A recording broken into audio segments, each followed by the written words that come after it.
A mistress could vanish from a Tudor court without a single accusation ever being spoken. No trial. No shouting. No scandal. Only a quiet shift in glances, invitations, and seating at the great hall.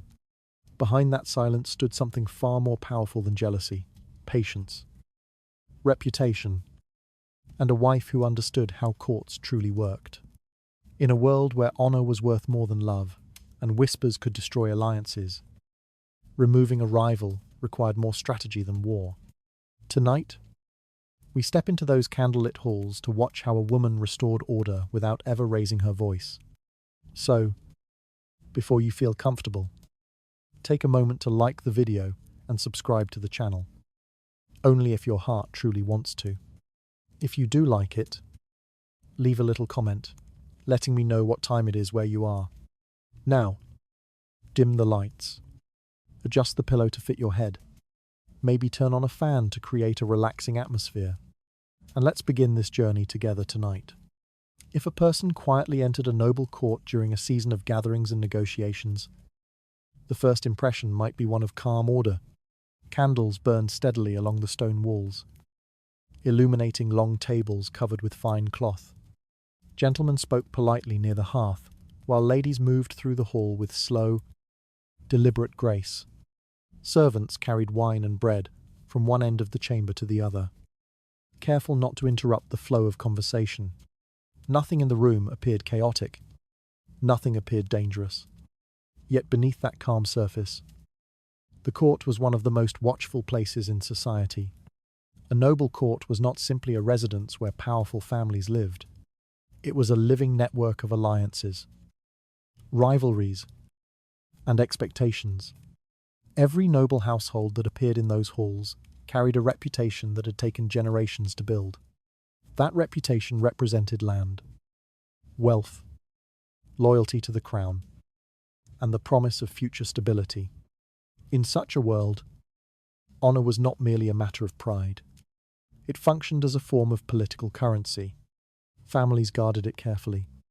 A respected household could negotiate favorable marriages for its children. It could secure allies during disputes over land or inheritance. It could influence decisions that shaped regional power. Reputation made all of this possible because it created trust among families who depended on one another. But reputation was also delicate. One careless rumor could begin to weaken it. A whisper passed quietly between nobles might travel across the entire court before the day ended. By the time the story reached distant halls, it might already have changed shape, growing darker and more damaging with each retelling. For this reason, nobles behaved with constant caution. They understood that the court was filled with observers. Relatives watched one another closely. Political rivals listened for signs of weakness. Even servants moving quietly through corridors could carry stories from one chamber to another. In such an environment, privacy was almost impossible. Every action was noticed. A nobleman lingering too long in conversation with the wrong person might attract attention. A lady leaving a gathering earlier than expected might raise questions. A guest who suddenly stopped receiving invitations might become the subject of speculation. Nothing passed entirely unseen.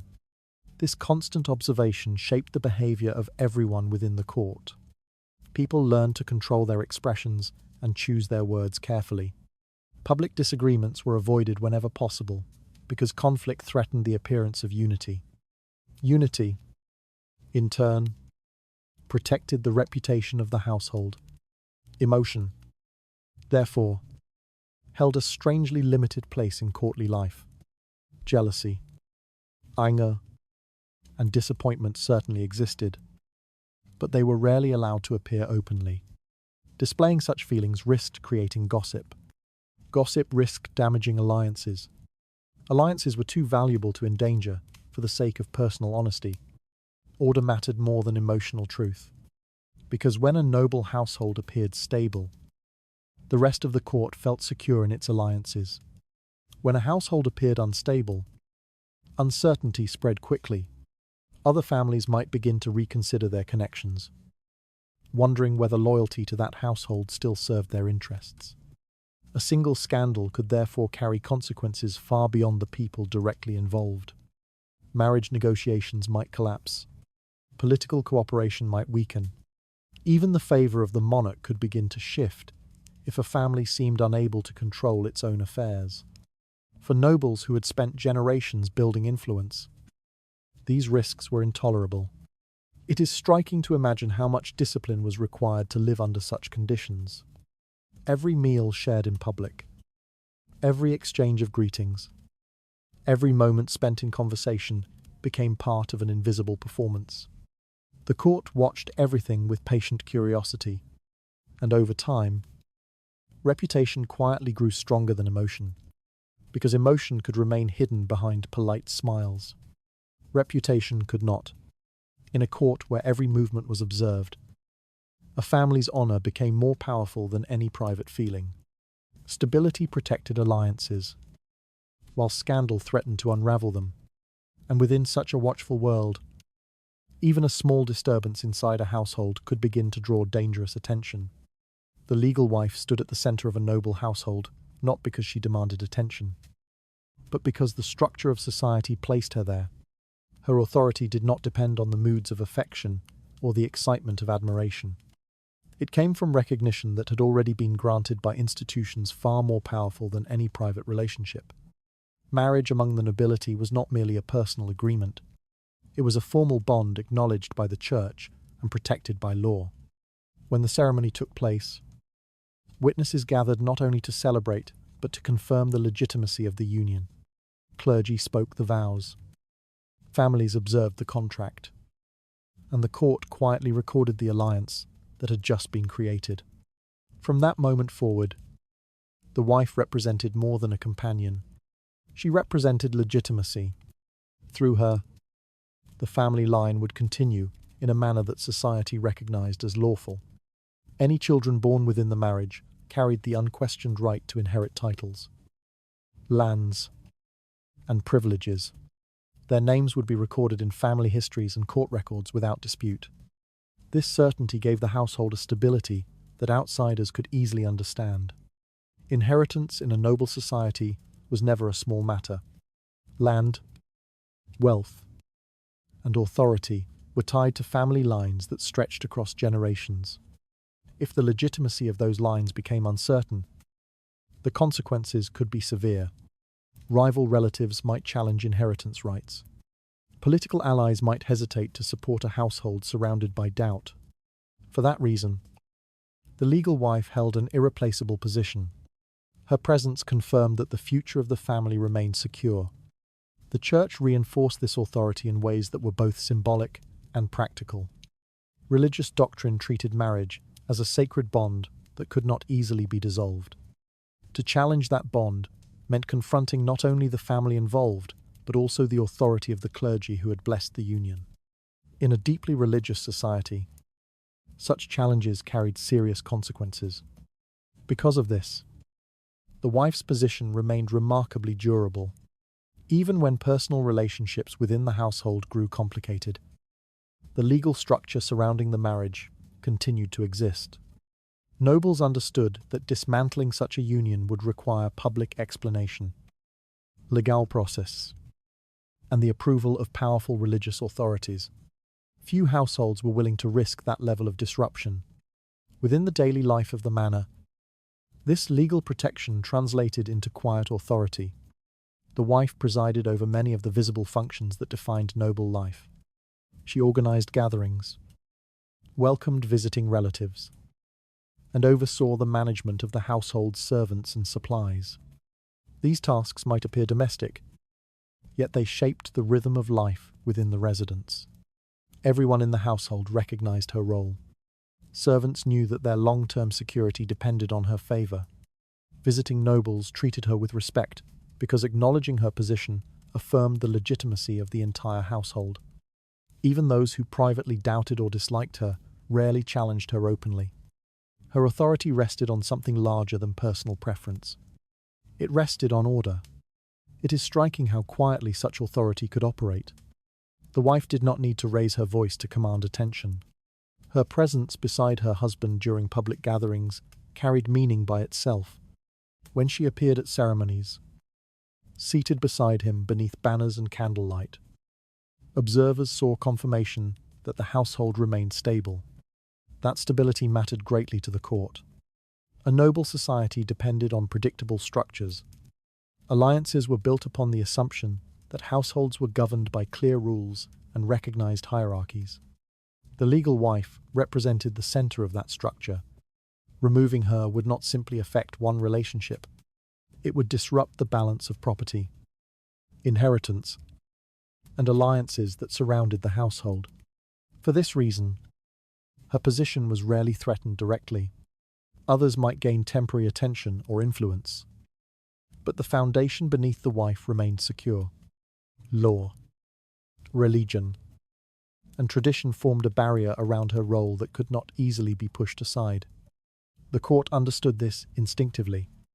Observers might notice moments of tension within a household, yet they also knew where stability ultimately rested. When nobles greeted the wife with formal respect, they were not merely honoring her as an individual, they were acknowledging the legitimacy of the entire family structure she represented. In that quiet recognition lay the true strength of her position. The wife did not need dramatic displays of authority. Her power was embedded in the rules that governed society itself. Even when affection drifted elsewhere, the legal framework surrounding her role remained firmly in place. The legal wife remained central because the church recognized her marriage, and the law protected her children. Her presence secured inheritance, property, and the future of the family line. And within a court that valued stability above passion, that legitimacy quietly outweighed every other influence. The mistress existed in a strange position within noble society, close enough to power to feel its influence, yet never truly protected by it. Her presence might be noticed throughout the halls of a manor, her name spoken quietly among servants and courtiers, her appearance greeted with curiosity or admiration. Yet beneath that attention lay a simple truth that everyone in the court understood, even when no one spoke it aloud. She held no official place. Unlike the wife, the mistress had no title recognized by the church, no legal contract that secured her position within the household. Her name did not appear beside the lords in official records, nor was she acknowledged in the lineage that would pass through generations. She existed in the court's social life, but not in its formal structure. This absence of recognition shaped everything about her influence. For a time, proximity to a powerful man could create the illusion of authority. A favored companion might be seen walking beside him during gatherings or seated near him at private meals. Gifts might appear suddenly, jewels or gowns that suggested a special position within the household. Servants might treat her with careful politeness, unsure how long her influence might last. The court always noticed these details. Such attention could feel intoxicating. The mistress might discover that doors opened more easily when her presence was known. Conversations might pause as she entered a room, and whispers might follow her departure. Even those who disapproved of her position often watched her closely, curious about how long the Lord's attention would remain fixed upon her. Yet the foundation of her influence remained fragile. Everything depended on affection. If the Lord continued to favor her, her presence might appear secure for a while. Invitations might include her name. Private conversations might allow her to influence decisions that affect the household. Courtiers might treat her with cautious respect, aware that displeasing her could also displease the man whose attention she held. But the court understood something that the mistress herself sometimes tried not to consider. Affection rarely remained constant. Noble courts were environments filled with distractions and rivalries. New alliances appeared frequently. New faces arrived from other households. The interests of powerful men shifted with politics, ambition, and circumstance. In such a world, emotional attachments could change quietly and without warning. When that change occurred, the mistress had little protection. Unlike her wife, she could not rely on law or tradition to preserve her place. No institution guaranteed her position within the household. If the Lord's attention drifted elsewhere, The influence that had once surrounded her could begin to fade with surprising speed. The signs were often subtle. Servants, who once hurried to greet her, might begin to behave with distant politeness. Invitations to private gatherings might arrive less frequently. Conversations that once paused respectfully in her presence might continue without interruption. Nothing dramatic needed to occur. The court rarely announced such changes openly. Instead, the atmosphere shifted slowly, almost imperceptibly. People who had once watched her closely began to turn their attention elsewhere. A new figure might begin to appear more frequently beside the Lord, attracting the curiosity that once followed the mistress herself. The transition could feel quiet, but decisive. It is unsettling to imagine how easily influence built on affection could dissolve. A woman who had once seemed central to the social life of the household might suddenly find herself standing at the edges of conversations that once included her naturally. The same hallways she once walked with confidence could begin to feel unfamiliar, because the court valued stability more than excitement. The mistress represented passion, attention, and temporary fascination. The wife represented continuity, inheritance, and the long structure of noble life. When those two forces came into tension, the court instinctively understood which one offered greater security. For this reason, the mistress's influence often existed within narrow limits. She could attract admiration and curiosity, but she could never fully replace the structure that surrounded the legal wife. Even during moments when affection seemed strong, observers understood that the foundation beneath the mistress remained uncertain. Her position depended entirely on a feeling that could change, and feelings always changed. The mistress could enjoy influence for a time because affection placed her near the center of attention. Yet without legal recognition or lasting protection, her position remained fragile from the very beginning. And within a court that watched every change carefully, people quietly waited to see how long such influence could endure. Quiet disturbances in a noble court rarely announced themselves. No raised voices echoed through the vaulted halls, and no angry confrontation shattered the calm of a gathering. Life in the manor appeared unchanged to anyone walking through the doors. Candles burned steadily along the walls. Long tables were set with wine and bread, and the gentle murmur of polite conversation continued as it always had. Yet something subtle had begun to move beneath that calm surface. Courts were places where people learned to read changes that were never spoken aloud. Nobles spent their lives surrounded by observers, rivals, and allies whose fortunes depended on the stability of powerful households.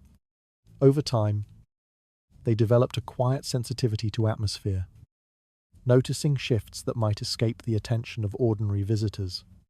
A slight hesitation in greeting someone could carry meaning. A conversation that ended too quickly might suggest something unspoken.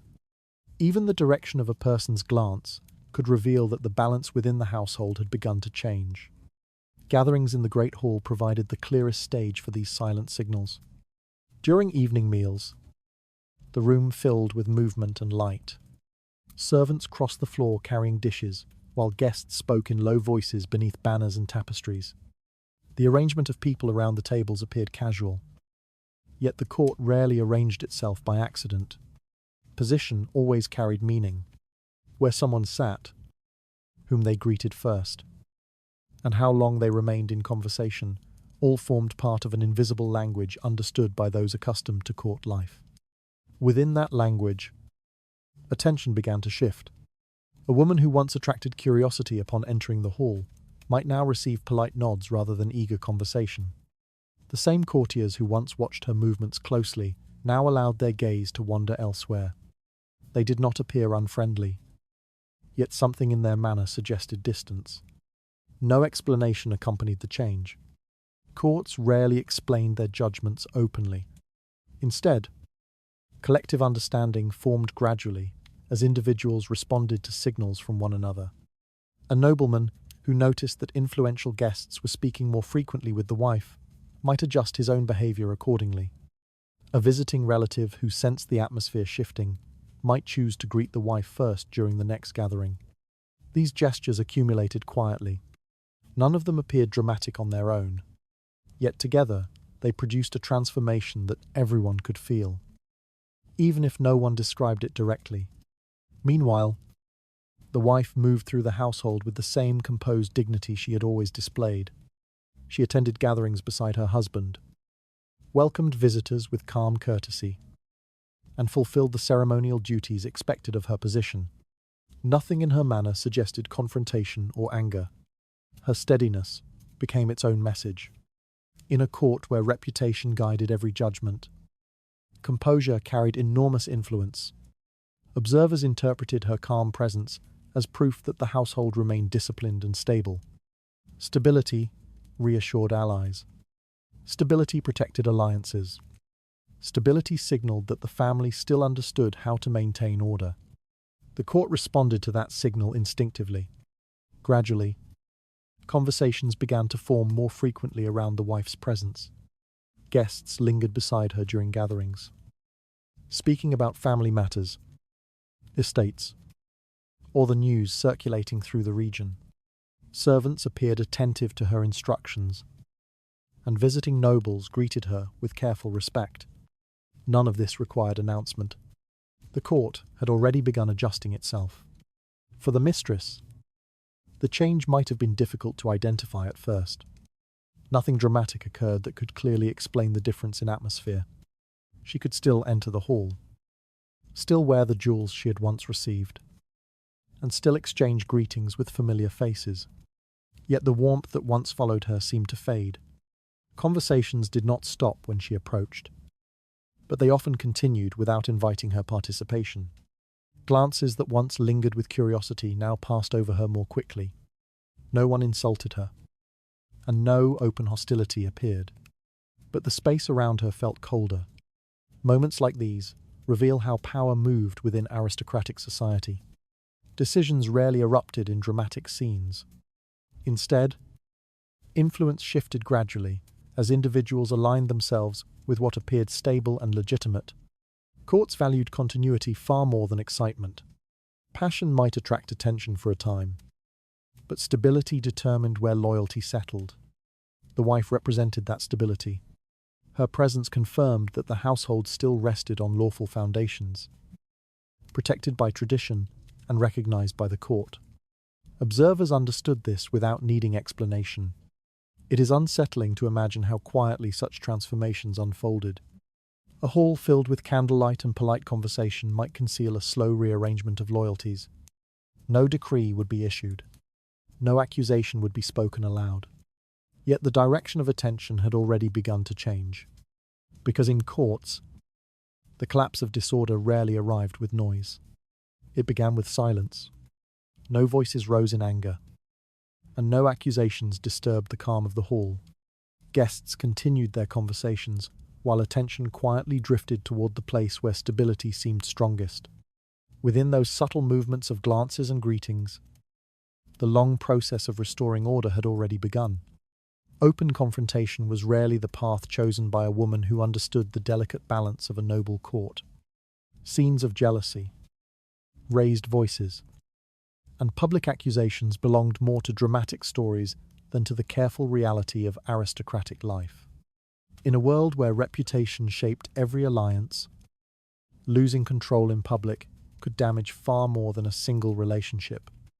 A wife who wished to preserve her household knew this well. Creating a spectacle would not weaken the mistress. Instead, it would weaken the household itself. Courtiers would whisper about disorder within the family. Rivals might suggest that the lord had lost authority over his own home. Allies who once trusted the stability of the household might begin to question it.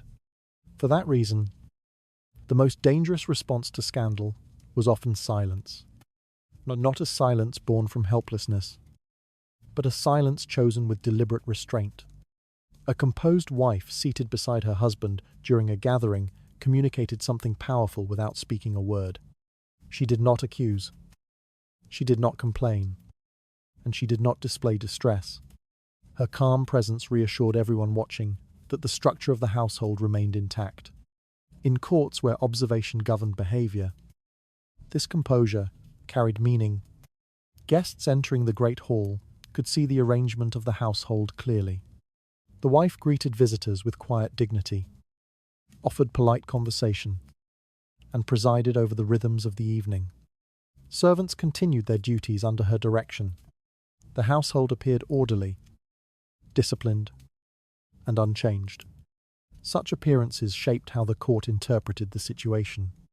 People rarely trusted rumors that contradicted visible stability.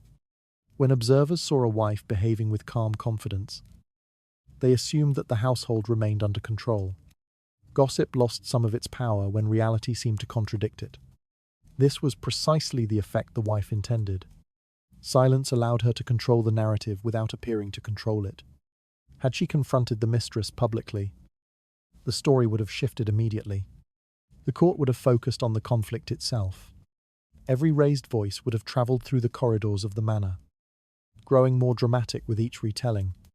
By refusing confrontation, the wife denied the court that spectacle. Instead, she offered something far more persuasive: composure. It is striking how effective calm behavior could become in such an environment. Nobles valued discipline because discipline signaled strength. A household capable of maintaining order during uncomfortable circumstances appeared trustworthy and mature. Observers respected that restraint. Gradually, conversations within the court began to reflect that respect. Guests who might once have been curious about the mistress now spoke more frequently with the wife. They praised her dignity, her patience, and her loyalty to the household. None of these remarks attacked the mistress directly, yet they elevated the wife's position in subtle ways. The mistress, by contrast, occupied a far more precarious position. If she reacted with visible frustration or defensiveness, the court might interpret her behavior as evidence of instability. A single moment of anger could confirm suspicions that she threatened the order of the household. For this reason, the wife's calm behavior placed her rival in an uncomfortable position. Every day that passed, without confrontation, strengthened the impression that the wife represented stability. The court admired stability. Alliances depended upon it. Nobles who valued their own reputations naturally aligned themselves with the figure who seemed most capable of maintaining it.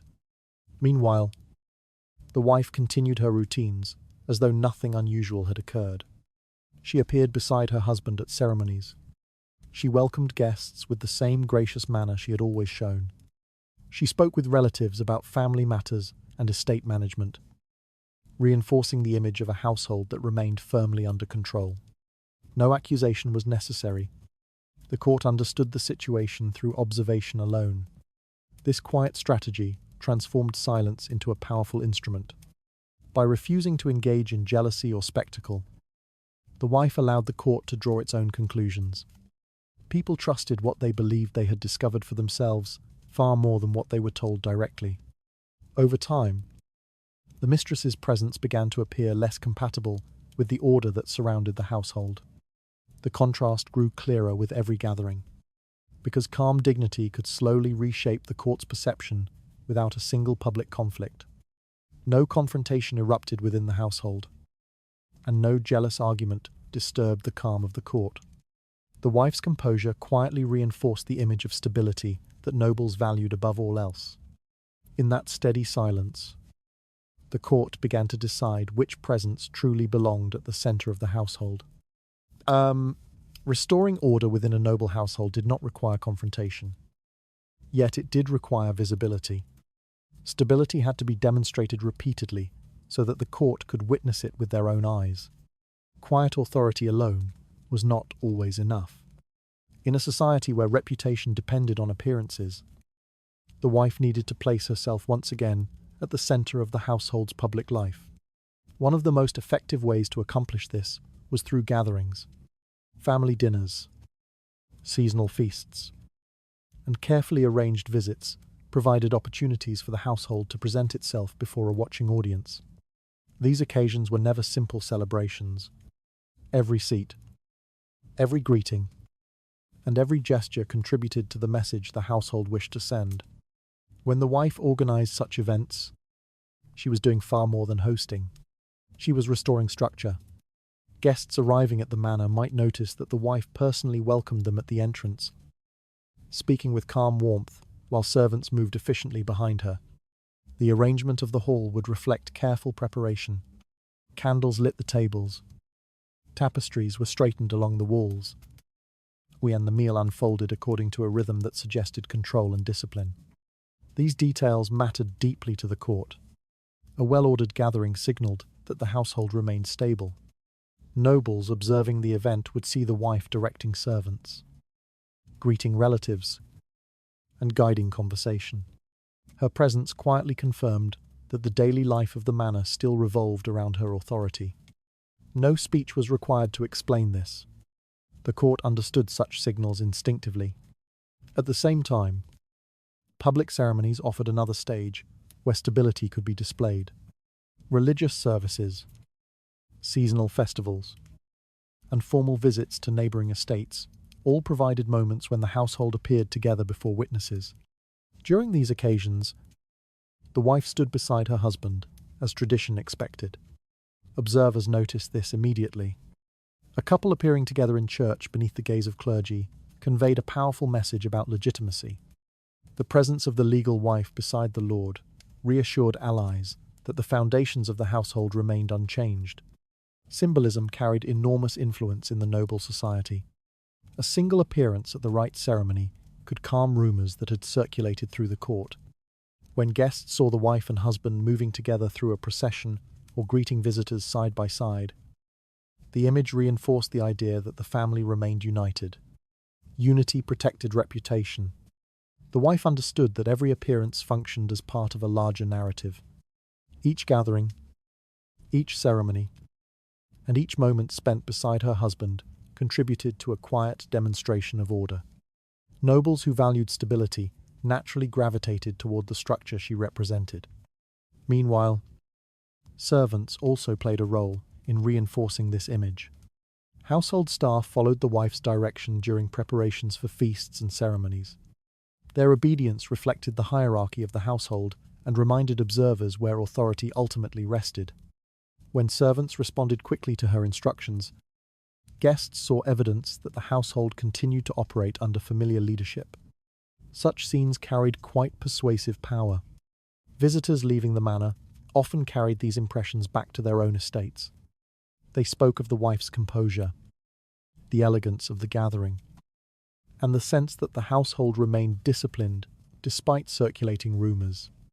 Through such conversations, the court gradually reshaped its understanding of the situation. The mistress might still exist within the social world of the manor, yet the center of gravity had begun to shift. Attention returned to the structure that appeared stable and legitimate. It is striking how effectively these public displays could influence perception. No accusations needed to be spoken against the mistress. No dramatic actions were required. Instead, the household simply continued presenting itself as orderly and united. Over time, repetition strengthened the message. Another gathering, another ceremony, another evening where the wife presided calmly beside her husband reinforced the same idea. The court saw continuity. Nobles valued continuity because their own alliances depended upon it. Gradually, the narrative surrounding the household changed. Rumors lost their urgency when reality seemed to contradict them. Guests who attended these gatherings carried away the impression that the household remained strong, guided by a wife who understood her responsibilities and fulfilled them with quiet discipline. That impression spread steadily, because stability, once demonstrated often enough, became difficult for the court to ignore. No dramatic announcement declared that order had returned to the household. Guests simply witnessed a series of gatherings and ceremonies where the wife once again stood at the center of family life. Through those repeated appearances, the court began to see which presence truly sustained the stability of the manor. Influence in a noble court rarely belonged to one person alone. Power moved through networks that had been built carefully across generations, linking families through marriage, loyalty, and shared interests. A wise wife understood that restoring order within her household did not depend only on her own behavior. It depended on the quiet support of the wider circle surrounding her family. Relatives formed the first and most reliable layer of that network. Brothers, cousins, uncles, and in-laws often appeared in the manor, not only for visits, but also to maintain alliances that strengthened the household's political standing. Their presence reminded the court that the family did not stand alone. Each connection represented additional influence, additional land, and additional voices capable of shaping how events were interpreted. When tension quietly entered a household, these relatives became important observers. A brother might arrive for a short stay at the manor, sharing meals with the family while paying careful attention to the atmosphere within the hall. An uncle who held influence in another estate might visit during a gathering, speaking with guests and subtly reinforcing the dignity of the wife's position. Such visits were rarely described as interventions. They were presented simply as family obligations. Yet their effect could be powerful. Courts understood the importance of family solidarity. When relatives appeared beside the wife during gatherings, they demonstrated that her position remained supported by the wider network of the family. Nobles observing the scene recognized the signal immediately. The household's alliances were intact. Such signals carried quiet pressure. Members of the court who valued their own political stability tended to align themselves with households that appeared united. Supporting the wife meant supporting the continuity of the family's influence. Supporting instability carried risks that few nobles were willing to accept. Conversations between relatives often served another purpose as well. During private discussions, family members could remind the husband of the responsibilities attached to his name. These reminders were rarely delivered as accusations. Instead, they appeared as reflections on the family's long history, the expectations of ancestors, and the importance of preserving the household's honor. Such remarks were carefully phrased. A cousin might speak about the reputation the family had maintained for generations. A visiting relative might recall how previous generations protected their alliances through discipline and appropriate conduct. These conversations avoided direct criticism. Yet the message remained clear.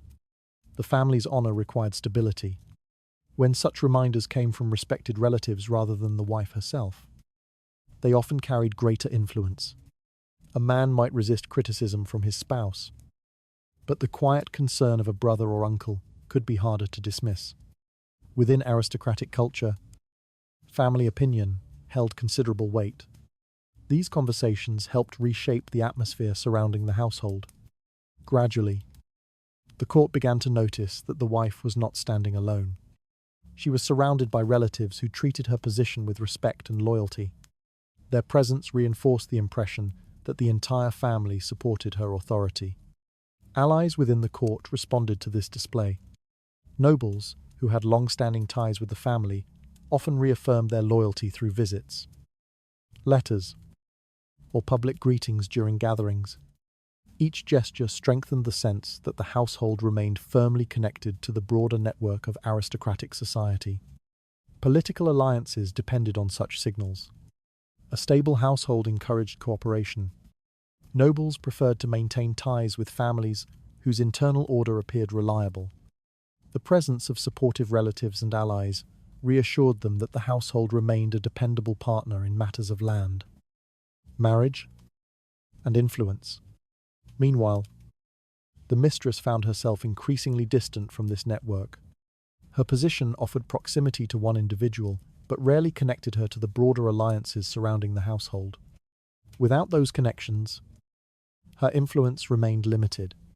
Courtiers understood that aligning themselves with a temporary relationship carried far more risk than supporting the established structure of the family. This realization slowly guided behavior within the court. It is striking how quietly such pressure could build.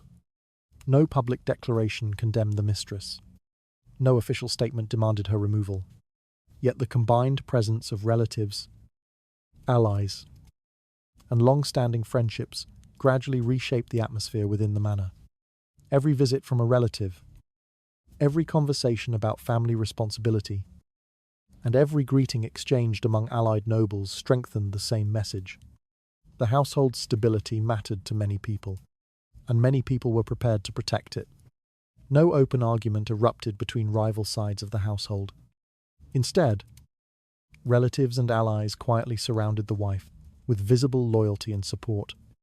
Within that widening circle of family and political ties, the court began to understand where lasting authority truly resided. Social isolation within a noble court rarely arrived as an obvious punishment. No decree announced it, and no official accusation explained its cause. Instead, distance formed gradually through a sequence of small decisions made quietly by many different people. At first, the change appeared in the pattern of invitations.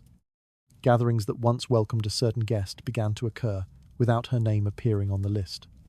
Seasonal dinners, hunting celebrations, and private visits continued as usual. Yet the messages carried by servants now reached different recipients. Hosts explained these omissions politely, often suggesting that the gathering had been arranged quickly or that space within the hall had been limited. Such explanations sounded harmless. Yet those who watched carefully could recognize a pattern. Courts operated through habits, and invitations formed an essential part of that rhythm. When a person who once attended regularly began to disappear from those gatherings, observers understood that the social order had begun to shift. One host might hesitate at first, uncertain whether exclusion would attract attention. Soon, another host made the same decision.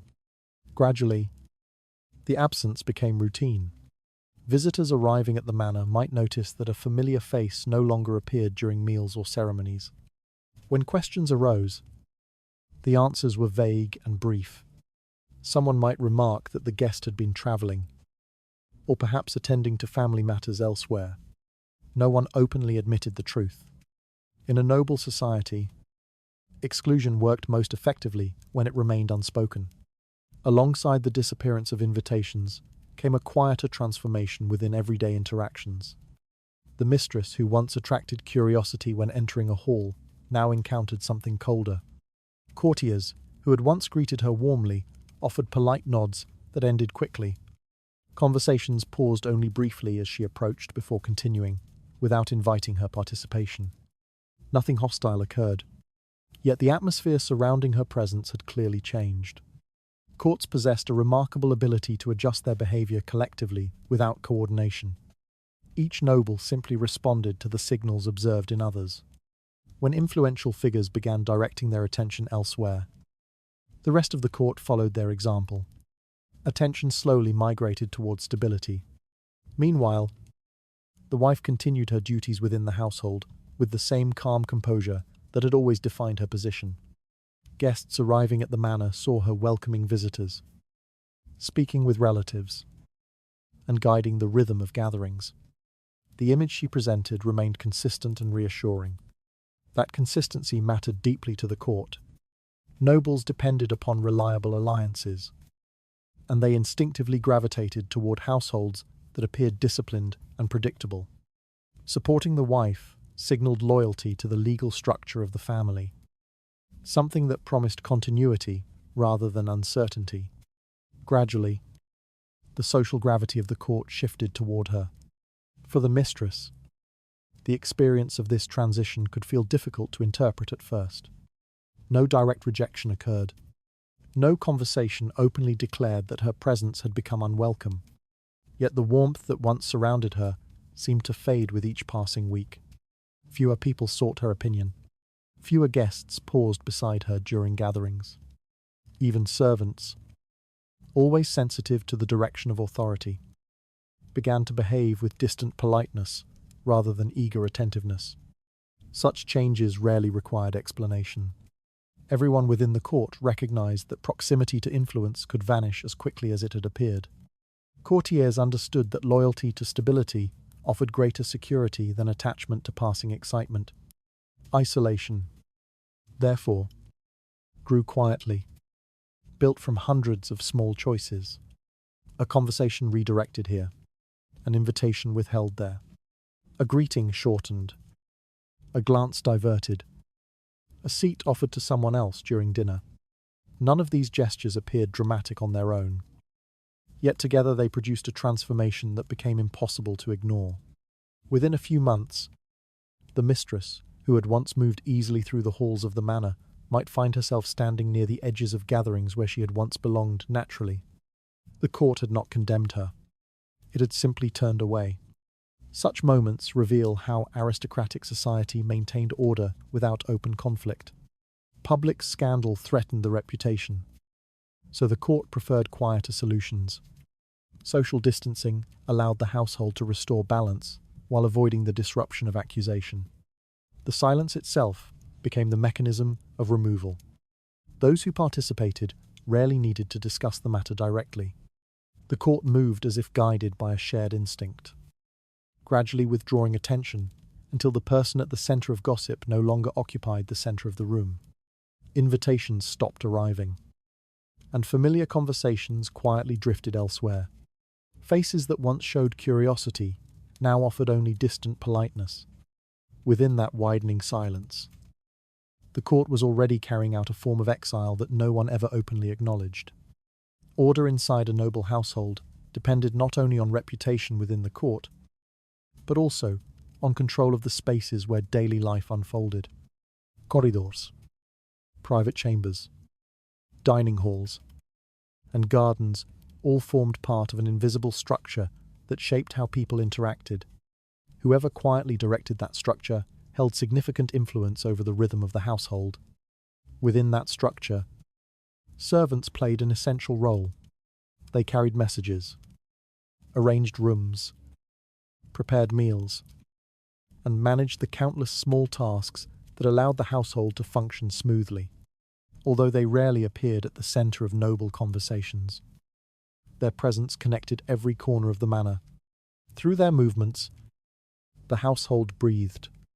A wise wife understood this network very well. Many of the servants had served the family for years, sometimes even across generations.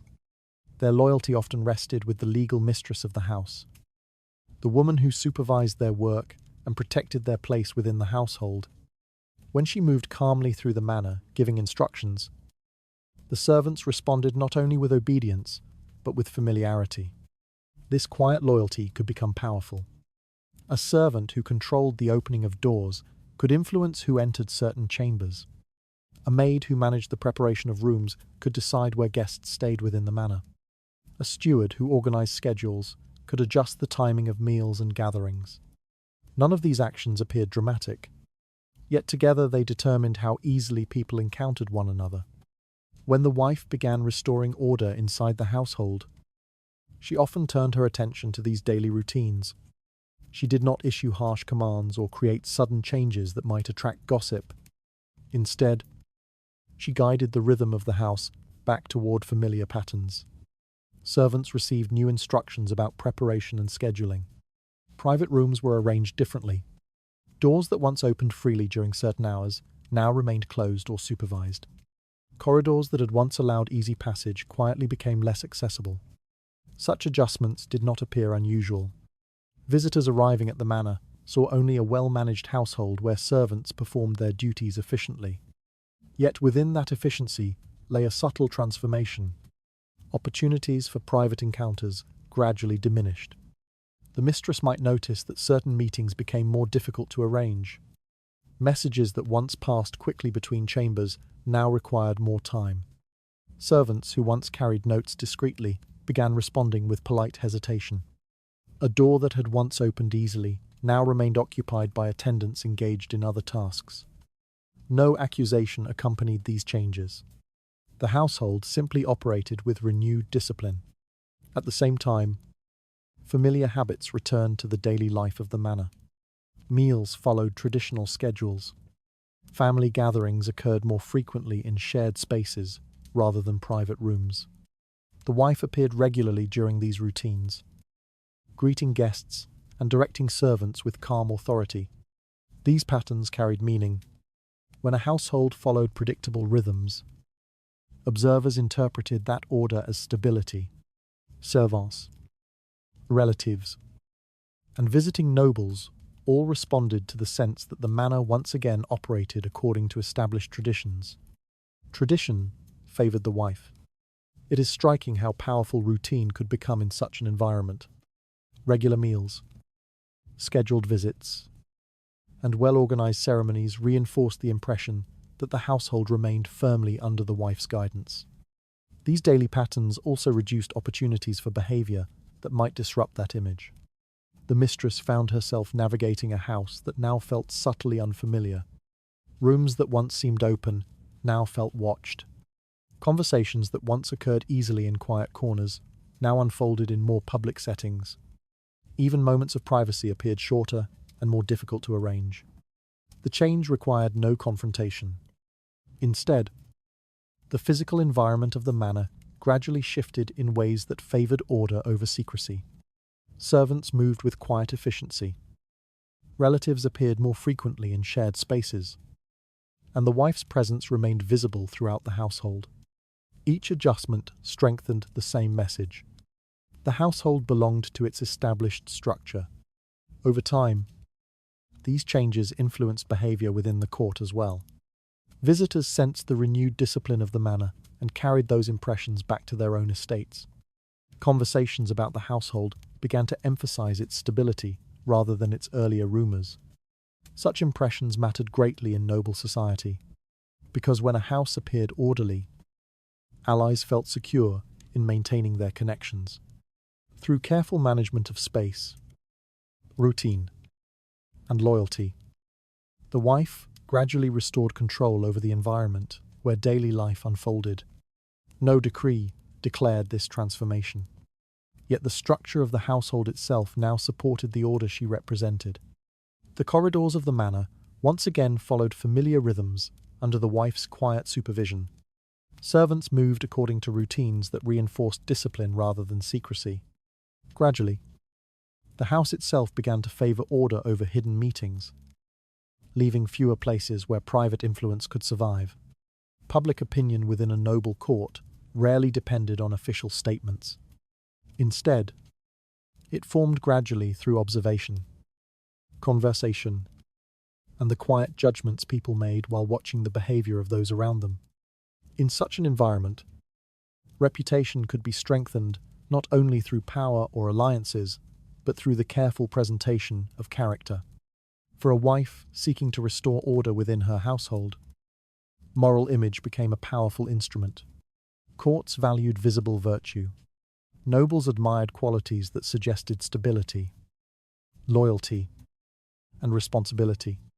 When a woman appeared devoted to her family and attentive to the duties expected of her position, observers interpreted that behaviour as proof of her worthiness.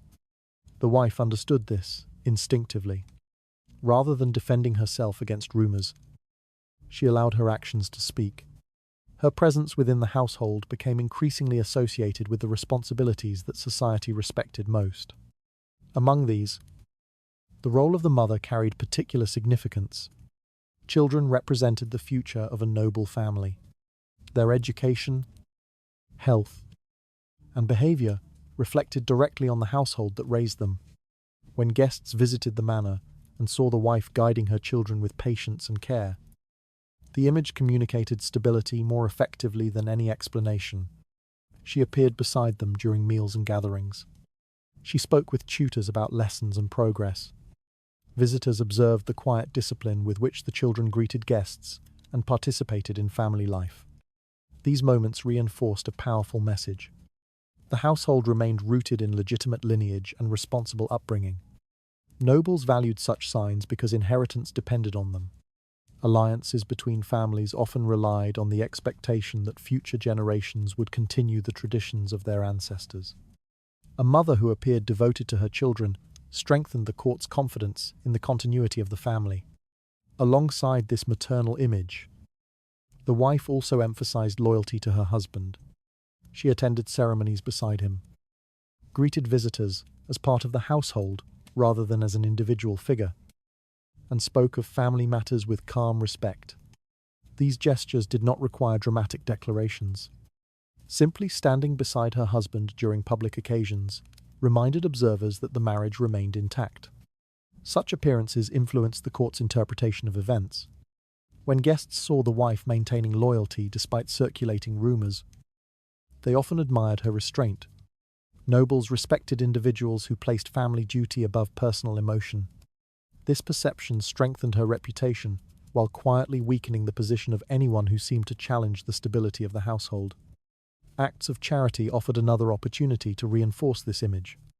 Noble women were often expected to support religious institutions, assist poor families, and contribute to local welfare. When the wife participated in these activities, her presence extended beyond the walls of the manor into the wider community. She might visit a nearby church accompanied by attendants, delivering donations for the care of the sick or the support of clergy. She might organize the distribution of food or clothing during difficult seasons.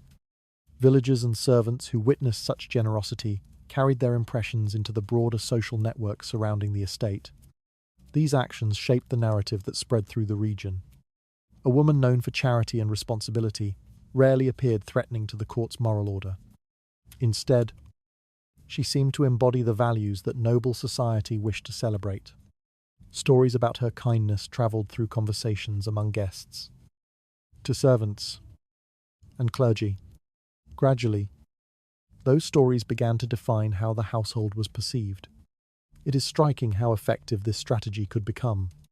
Without speaking against the mistress or addressing rumors directly, the wife allowed the court to form its own conclusions. Observers compared the visible virtue of the wife with the uncertain reputation surrounding the mistress. The contrast spoke quietly but clearly. Courts rarely needed direct accusations to determine where their loyalty should rest. They gravitated toward the figure who represented stability, discipline, and moral responsibility. The wife's consistent behavior allowed that impression to strengthen naturally over time. Reputation reshaped itself through repeated observation. Each ceremony attended, each charitable act performed, and each moment spent guiding her children contributed to the same quiet narrative. The wife appeared as the guardian of the household's moral foundation, and the court respected foundations. The wife's calm devotion to her children, her loyalty to her husband, and her visible acts of charity gradually reshaped how the household was perceived. Nobles watching these gestures began to associate her presence with stability and moral authority. From that growing impression, the court slowly began to reconsider where its sympathy truly belonged. Responsibility within a noble household rarely needed to be demanded openly. In many cases, it only needed to be remembered. A man raised within aristocratic traditions grew up surrounded by expectations that followed him throughout his life. His family name carried stories of past generations, victories, alliances, and reputations carefully protected over decades. Those memories formed a quiet weight that shaped how he understood his place in the world. A wise wife knew that this weight could guide behavior more effectively than confrontation. Instead of accusations, she often relied on reminders. Such reminders appeared in the form of everyday conversations rather than dramatic appeals. During meals or quiet moments in the hall, she might speak about the future of their children. The discussion would not sound like criticism.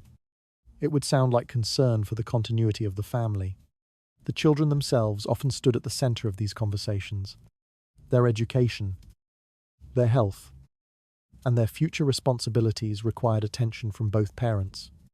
When the wife spoke about tutors, estates, or the lessons the children were learning, she naturally drew the husband's attention toward the role he played in shaping their lives.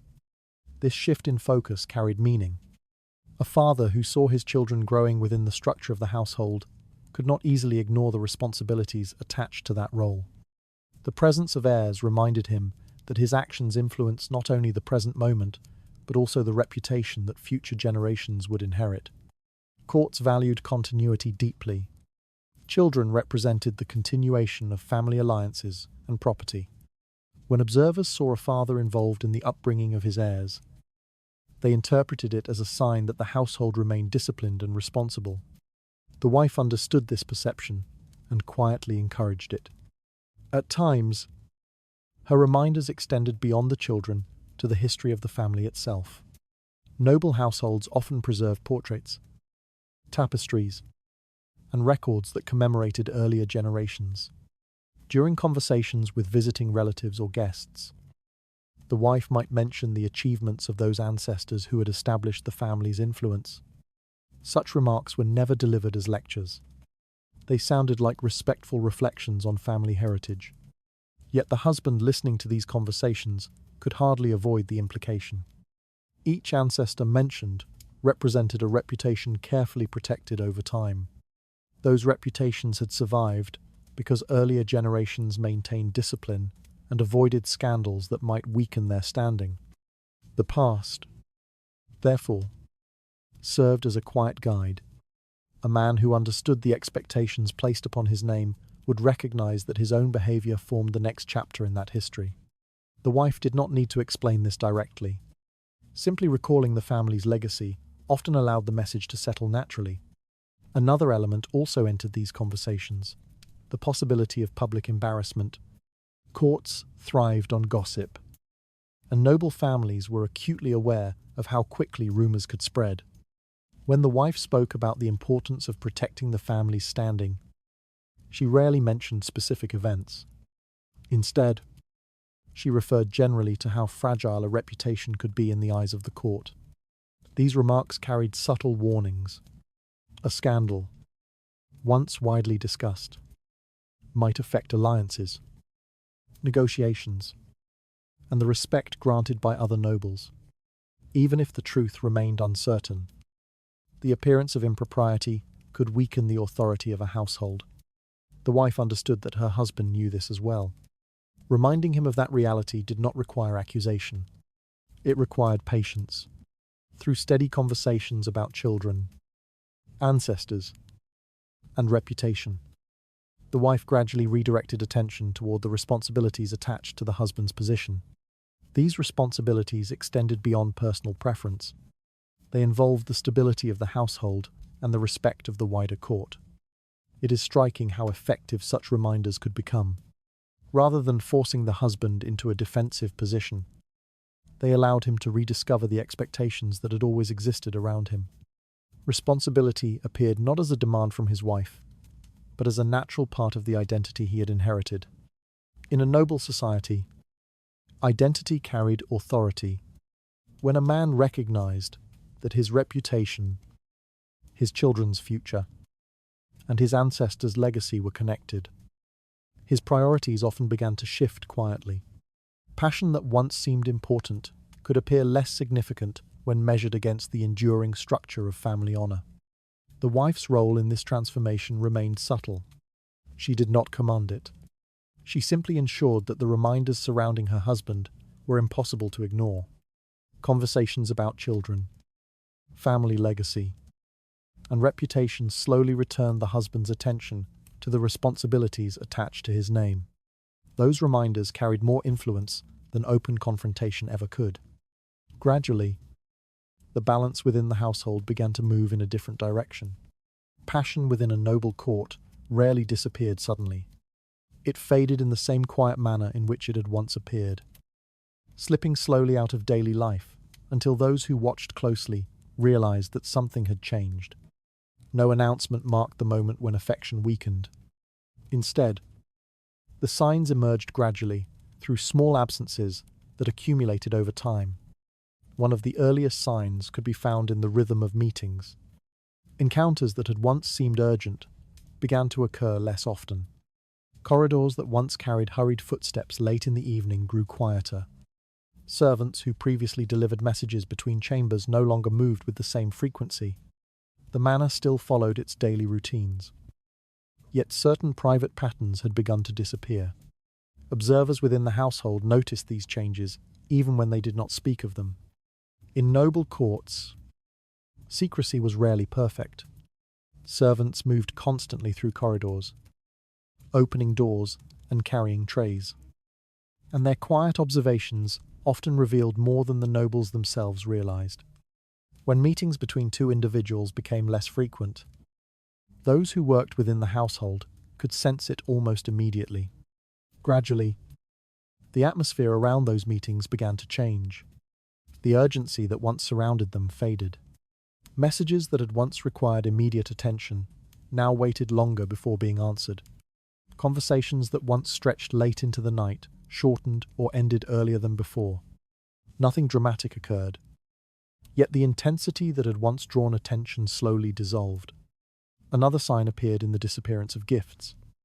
Earlier, the mistress might have received jewels, fabrics, or small treasures that reflected the excitement of new affection. Such gifts were rarely given quietly, even when delivered privately. Their presence became visible through the objects themselves. A necklace worn during a gathering or a new gown displayed during a feast revealed the existence of favor.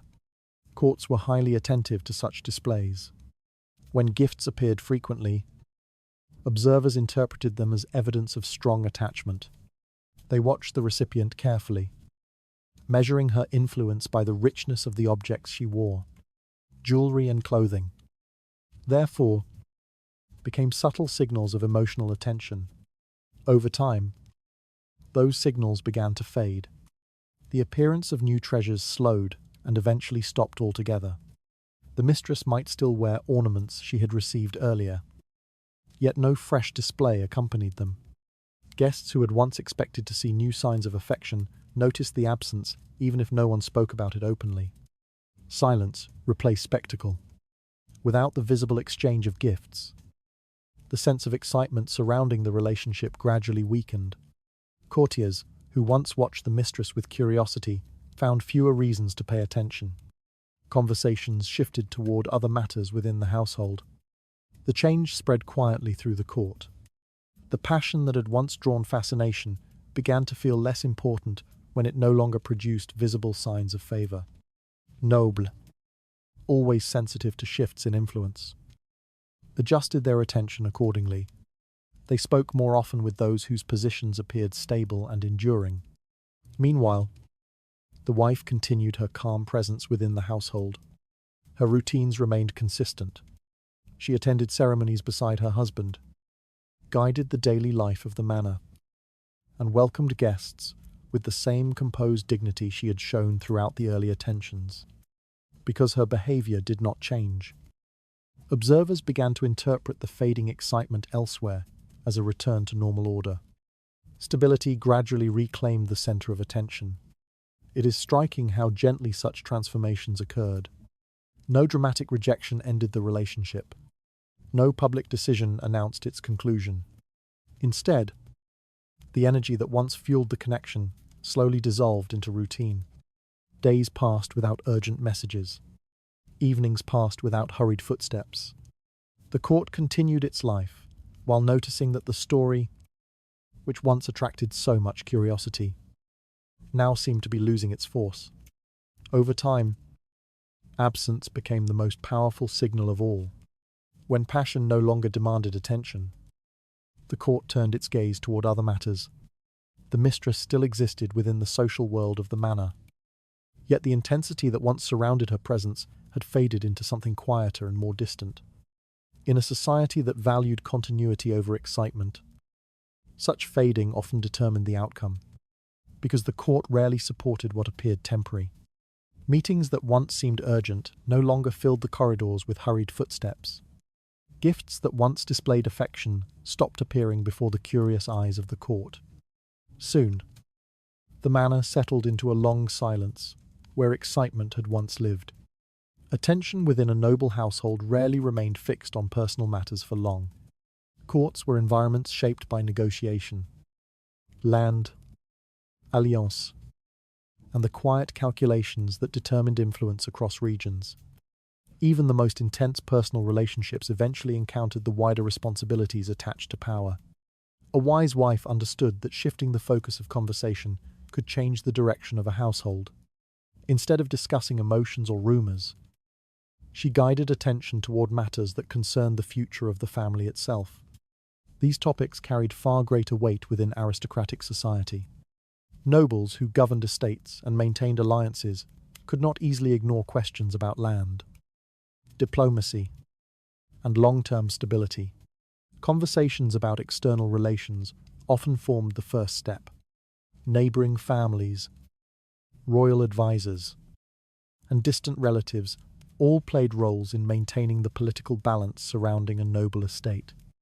Agreements between households ensured peace along borders, protected trade routes, and secured support during disputes.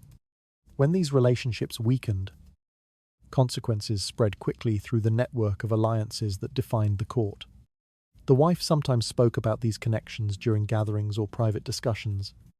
She might mention the importance of maintaining trust with neighboring estates, or the need to preserve the household's reputation when dealing with influential families. These remarks appeared calm and practical, yet they reminded listeners that personal decisions could influence the diplomatic standing of the family. In a noble society, diplomacy began at home. If a household appeared unstable, other families might hesitate to form alliances or continue existing agreements. Even a rumor could create doubt about whether a family remained reliable in matters of inheritance or negotiation. Such doubts carried consequences. A weakened alliance might affect future marriages between noble houses. Political cooperation could decline. Invitations to important negotiations might quietly disappear. These possibilities often remained unspoken, yet experienced courtiers understood them clearly. The wife's reminders did not need to sound like warnings. They appeared as thoughtful reflections on the responsibilities attached to power. Speaking about diplomacy allowed the conversation to move away from personal intrigue and toward matters that shaped the household's future. Another concern followed naturally from these discussions: property. Noble estates depended on careful management of land, income, and inheritance. Fields, vineyards, forests, and tenant villages all contributed to the wealth that sustained the household's influence. Any threat to that stability could create long-lasting difficulties for future generations. When the wife mentioned these responsibilities, she often spoke about practical concerns. She might refer to agreements regarding land boundaries or the importance of preserving estates for the children who would inherit them. Such remarks reminded the household that wealth did not simply exist by accident. It required discipline and cooperation to maintain. Scandal threatened that discipline. If a family's reputation weakened, legal property disputes could become more complicated. Rival relatives might challenge inheritance claims. Opportunistic neighbors might test boundaries that had once been respected. These possibilities rarely required dramatic explanation. The husband, raised within aristocratic traditions, already understood the risks attached to instability. Hearing them expressed calmly during conversation encouraged him to reconsider where his attention should rest. Responsibility gradually returned to the center of the household's concerns. Within this atmosphere, the wife could also suggest practical solutions that protected the family's reputation without creating conflict. These solutions appeared sensible rather than emotional. They focused on preserving alliances, maintaining order within the estate, and avoiding unnecessary attention from the wider court. A stable household benefited everyone involved. Relatives maintained their alliances. Children inherited secure futures. Political partners continued their cooperation without hesitation. By framing the situation in these terms, the wife encouraged the husband to see that stability offered advantages far greater than temporary excitement. It is striking how powerful such reasoning could become. Nobles rarely ignored arguments connected to diplomacy, wealth, and inheritance. These matters shaped the long-term survival of their families. When personal attachments threatened to interfere with those responsibilities, the experienced courtiers understood that adjustment was necessary. Gradually, the household's priorities shifted. Attention moved away from the fading excitement that had once drawn curiosity. Conversations increasingly focused on estates, alliances, and the obligations attached to the family name. Guests visiting the manor spoke about negotiations, marriages, and regional matters rather than private rumors. The court noticed this change, because stability, once restored to the center of discussion, tended to draw loyalty with it. Conversations within the household began turning toward alliances, estates, and the responsibilities attached to the family name. Matters that once seemed personal were now measured against the long future of the household. Before long, the court would quietly learn which path the household intended to follow. Life within a noble household rarely moved toward open confrontation.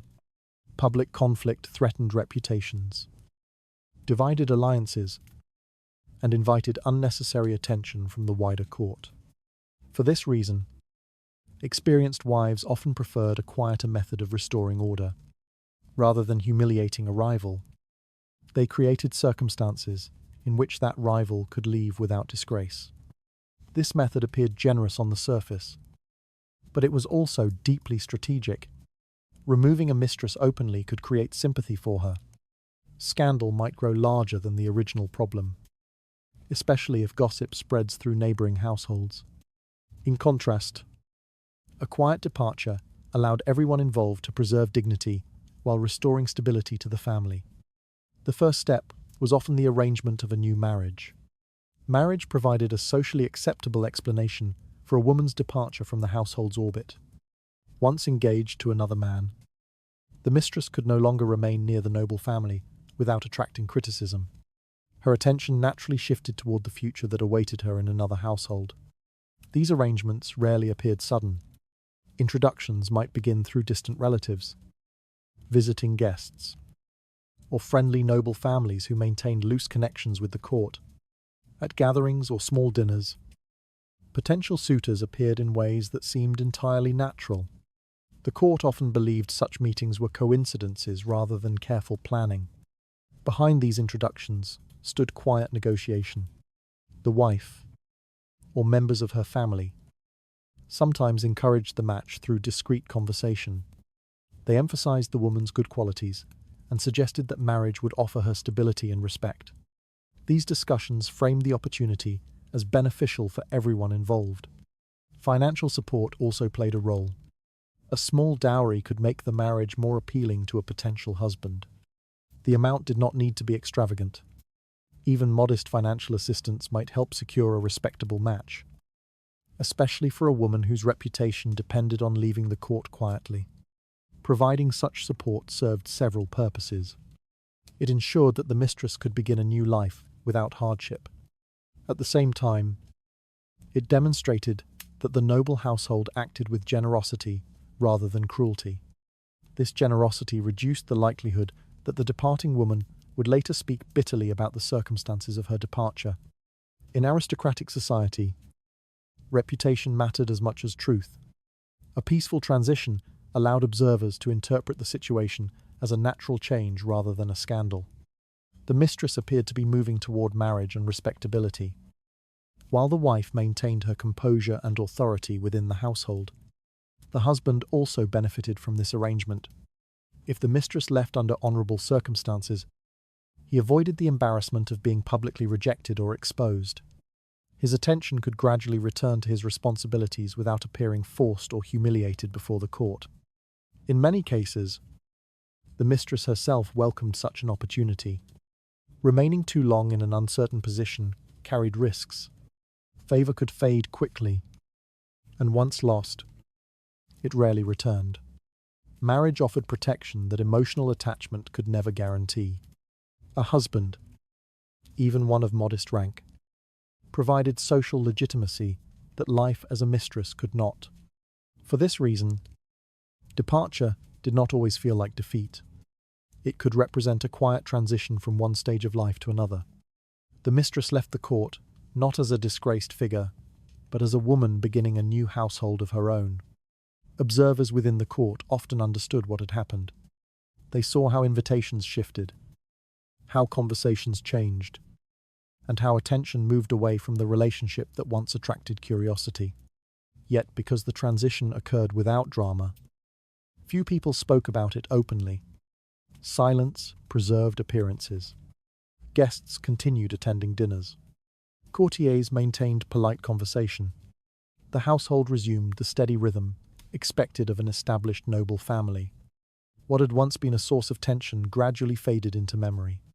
This quiet resolution reflected a broader truth about aristocratic society.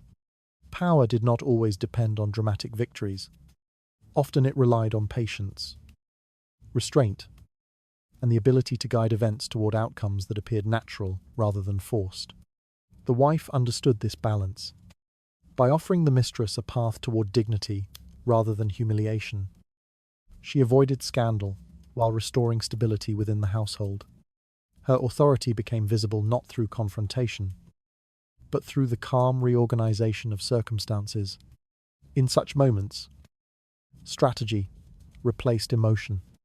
The court valued order above all else, and order had now begun to return. A quiet arrangement had given the former mistress a path to leave without humiliation. Marriage, modest support, and careful discretion allowed her departure to appear natural rather than forced. What mattered now was not the separation itself, but how the court would remember it. Once the former mistress had stepped away from the center of the household, the matter did not truly end. In a courtly world, shaped by reputation and observation, the departure itself was only the visible part of a longer process. What followed mattered just as much as the separation. The household now had to ensure that the story surrounding the event remained calm, controlled, and unremarkable. Courts rarely remembered events as they truly happened. Instead, they remembered the versions of events that were repeated often enough to become familiar. Servants carried fragments of conversation through corridors. Guests repeated small observations during travel. And distant relatives retold stories with details that shifted each time they were spoken.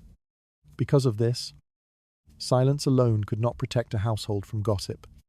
If no explanation existed, speculation would quickly fill the space. Observers might imagine arguments behind closed doors, accusations whispered during dinners, or humiliations hidden beneath polite conversation. These imagined stories could spread quickly, and once established, they were difficult to correct. The wife understood that the safest response was not denial, but gentle direction. Rather than confronting rumors directly, she allowed a simpler explanation to take root. Whenever visitors wondered about the woman who had once appeared frequently in the household, the answer remained steady and unremarkable. The mistress had received an opportunity elsewhere. She had chosen marriage. She had decided to begin a different life beyond the court. None of these explanations required elaborate detail. Their strength came from repetition and calm delivery. When the same story appeared in multiple conversations, it gradually settled into the shared understanding of the court. Guests accepted such explanations easily because they sounded ordinary. Aristocratic life was filled with changing alliances, arranged marriages, and shifting households. A woman leaving one environment to enter another rarely seemed unusual when presented as a natural step forward. The wife supported this interpretation through her own behavior. During gatherings, she never referred to the earlier tension that had once surrounded the relationship. When the former mistress's name appeared in conversation, her tone remained composed and polite. She offered no hint of resentment or triumph. People within the court were highly attentive to emotional signals. If the wife had shown anger, curiosity would have intensified immediately. Guests would have searched for hidden drama and repeated every detail they could gather. Instead, they observed calmness, and calmness suggested that the matter required no further attention. The husband also contributed to this quiet reshaping of the story. He resumed the routine expected of a responsible nobleman. He appeared beside his wife during ceremonies, attended family gatherings, and directed conversations toward estate matters rather than personal relationships. These visible habits reassured observers. They suggested that the household itself had already moved beyond the earlier attachment. Stability returned to the center of attention, replacing the curiosity that had once surrounded the relationship. Over time, the mistress's departure seemed less like an event and more like a transition. Courtiers who had once noticed her presence gradually spoke of her less frequently. Her name appeared only occasionally in passing remarks about marriages or distant estates. This outcome protected everyone involved. The wife preserved her dignity by avoiding open conflict. The husband avoided embarrassment before his peers. The former mistress began her new life without carrying the mark of public disgrace. Aristocratic society valued such solutions because they prevented disruption. Families depended on long networks of alliances that stretched across generations. A public scandal could weaken these relationships and introduce doubt about a household's stability. Quiet resolution prevented such damage from spreading outward. Even those who suspected a deeper story often chose silence. Within noble circles, discretion was a form of mutual protection. By avoiding unnecessary gossip, each household preserved its own reputation as well. Gradually, the earlier tension faded from memory. New marriages were arranged. Estates demanded attention. Children grew older and prepared for their own futures. What had once attracted whispers became simply another forgotten moment within the long history of the household. The wife's role in this transformation remained subtle. She did not rewrite events through authority or command. Instead, she guided how others spoke about them. Through patience and restraint, she allowed a calmer version of the story to replace the one that might have caused scandal. In aristocratic society, controlling the narrative often mattered more than controlling the event itself. The separation had already taken place, but the story surrounding it still required careful guidance. Calm explanations and composed behavior gradually replaced suspicion with acceptance. In time, the court would treat the departure not as a scandal, but as something that had simply happened and passed. Absence often arrived quietly in noble households. A person who had once moved through corridors with ease could simply cease to appear. And yet the life of the court continued without interruption. No one announced the change. No one demanded an explanation. The rhythm of daily routine moved forward as though nothing unusual had happened. The great hall looked the same as it always had. Long tables remained set beneath the steady light of candles. Servants moved carefully between chairs, carrying plates and wine. Conversations rose and fell in polite tones that never seemed hurried. Guests arrived in their usual sequence, greeting one another with practiced gestures. Yet among the familiar faces, one was no longer present. No official message had declared her departure. No document had circulated through the household, explaining what had changed. The court simply noticed that the woman who had once occupied a visible place among the gatherings no longer entered the hall. Her absence revealed itself through small details. A servant paused briefly before removing a chair that had once been placed beside the others. During meals, the space where she had previously sat remained empty for several evenings, before the arrangement of seats quietly shifted. Guests glanced toward that space, out of habit, before remembering that it no longer belonged to anyone. These moments passed without comment. Courtiers understood the language of absence better than any spoken explanation. In aristocratic society, silence often carried meaning more effectively than accusation. When someone vanished from the daily life of the household, observers recognized that a transition had taken place. No confrontation was required. Public accusations would have created embarrassment for everyone involved. They might have forced the husband to defend his actions, or the wife to display emotions that aristocratic society preferred to conceal. Silence avoided these risks. Instead, the household allowed routine to speak for itself. The wife appeared beside her husband during dinners and formal gatherings. Their presence together suggested continuity rather than conflict. Guests responded naturally to this image of stability, directing their attention toward the couple rather than toward the missing figure. Gradually, the court adjusted its expectations. Visitors who had once looked for the mistress during social events stopped anticipating her arrival. Invitations to gatherings were no longer prepared in her name. Her absence became simply another fact of life within the household. Even the servants adapted quickly. They rearranged sleeping quarters, altered dining preparations, and returned to the older routines that had existed before the mistress's presence became common. Within a few weeks, the household functioned exactly as it had years earlier. To an outside observer, the change might have appeared mysterious. How could a person who had once been so visible disappear without protest or explanation? Yet to those who understood courtly customs, the process felt entirely familiar. Aristocratic society valued order above personal drama. Open conflict threatened alliances, reputations, and the delicate balance that allowed noble families to maintain their influence. Because of this, departures were often arranged quietly, allowing the household to move forward without drawing unnecessary attention. The wife's role in this transformation remained discreet. She did not speak about the absence directly. Her authority appeared through the restoration of routine rather than through confrontation. By maintaining composure and continuing the expected rituals of the household, she signaled that the matter had already been resolved. Courtiers respected such signals. They followed her example, avoiding unnecessary questions and directing conversation towards safer topics. Discussions returned to estates, diplomacy, and the arrangements that governed noble society. Time reinforced this quiet transition. Days turned into weeks, and the memory of the mistress's presence slowly softened. Guests who arrived months later might never realize that she had once moved through the same corridors. The great hall continued to host dinners and ceremonies beneath the steady glow of candlelight. Servants prepared the tables as they always had. Nobles exchanged polite greetings and discussed matters of land and alliance. The life of the court carried on with its usual calm rhythm.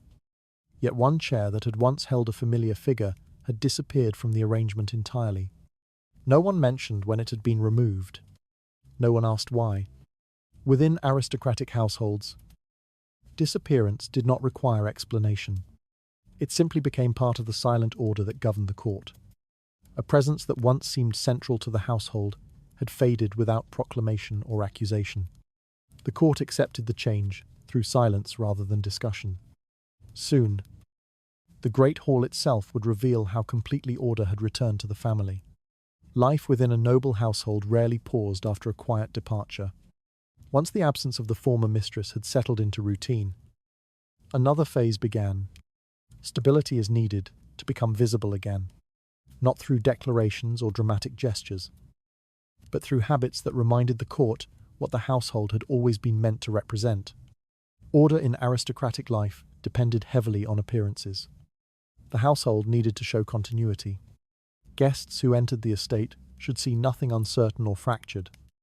Instead, they should encounter the same patterns of life that had existed before the brief disruption. For this reason, the wife and husband began appearing together more frequently in public settings. Dinners, receptions, religious observances, and seasonal gatherings offered opportunities to present a united household. Their presence beside one another did not require affectionate gestures. Simply standing or sitting together during these events carried enough meaning. Courtiers paid attention to such details. They observed who arrived together, who spoke during meals, and who occupied the most visible seats within the hall. When the husband and wife resumed these shared appearances, the message was clear without being spoken. The household remained intact. This quiet display of unity gradually replaced the earlier curiosity that had surrounded the relationship with the mistress. Guests who might once have speculated about tension now saw calm familiarity instead. Children also played an important role in restoring the image of stability. In noble families, the children represented the continuation of the lineage. Their presence reminded visitors that the household extended far beyond temporary attachments. The future of the family rested on their inheritance and education. For this reason, the children appeared more frequently during formal occasions. They joined their parents during religious services, stood beside them during celebrations, and greeted visiting relatives with careful politeness.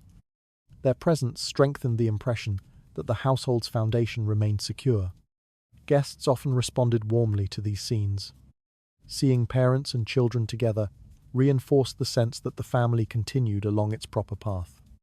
Even those who had once whispered about scandal found fewer reasons to speculate when the household displayed such ordinary stability. Traditional rituals also returned to prominence. Noble households followed many customs that marked the rhythm of aristocratic life.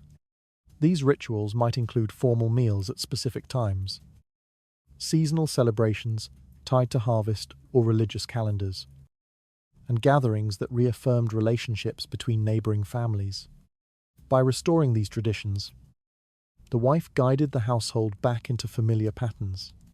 Servants prepared the halls for events that had once been postponed or neglected.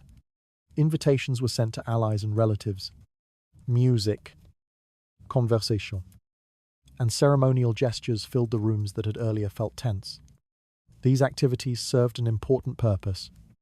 Ritual created continuity. When familiar traditions resumed, observers felt reassured that the household structure had not truly changed. What had once seemed uncertain now appeared stable again. The wife did not need to announce her authority. Her influence appeared through the return of routine. Guests saw the same ceremonies, the same gatherings, and the same arrangements of family members within the hall. From their perspective, the household looked much as it always had. Even the servants recognized the shift. They returned to long-established duties and schedules that had guided their work for years. The estate's rhythm felt predictable once more. Rooms that had once carried whispers now echoed with ordinary conversation. In aristocratic society, such normality carried quiet power. A household that functioned smoothly inspired confidence among allies and neighbors. Stability suggested that the family remained capable of fulfilling its responsibilities, protecting its lands, and honoring its commitments. Over time, the earlier disruption faded further into memory. Guests visiting the estate encountered a household that appeared composed and orderly. The husband and wife greeted them together. Children represented the family's future. Rituals reaffirmed the traditions that defined aristocratic life. Nothing about the household now suggested instability. Instead, it reflected the quiet discipline that noble society expected from families who wished to maintain their influence across generations. Through patience and restraint, the wife had guided the household back toward this familiar equilibrium. Not through confrontation, not through humiliation, but through the steady restoration of order.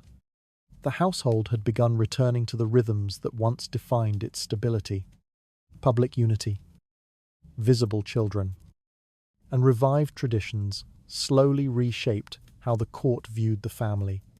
Soon, the wider circle of nobles would decide whether that stability could be trusted again. Stability within a household was only the first step. Noble families did not exist in isolation. Their influence stretched across a wide network of relatives, allies, and political partners who watched events carefully, even when they never spoke about them openly. After the order returned to the household itself, attention naturally turned outward. Other noble families had observed the earlier tension with quiet curiosity. Even if they had never asked questions directly, they had noticed changes in the rhythm of visits, invitations, and conversations. Such observations mattered in aristocratic society, where alliances depended on trust and predictability. For this reason, restoring confidence among those allies became an important task. The process rarely involved formal statements or explanations. Noble society preferred subtle reassurance rather than direct discussion of delicate matters. Stability needed to be demonstrated through ordinary interactions.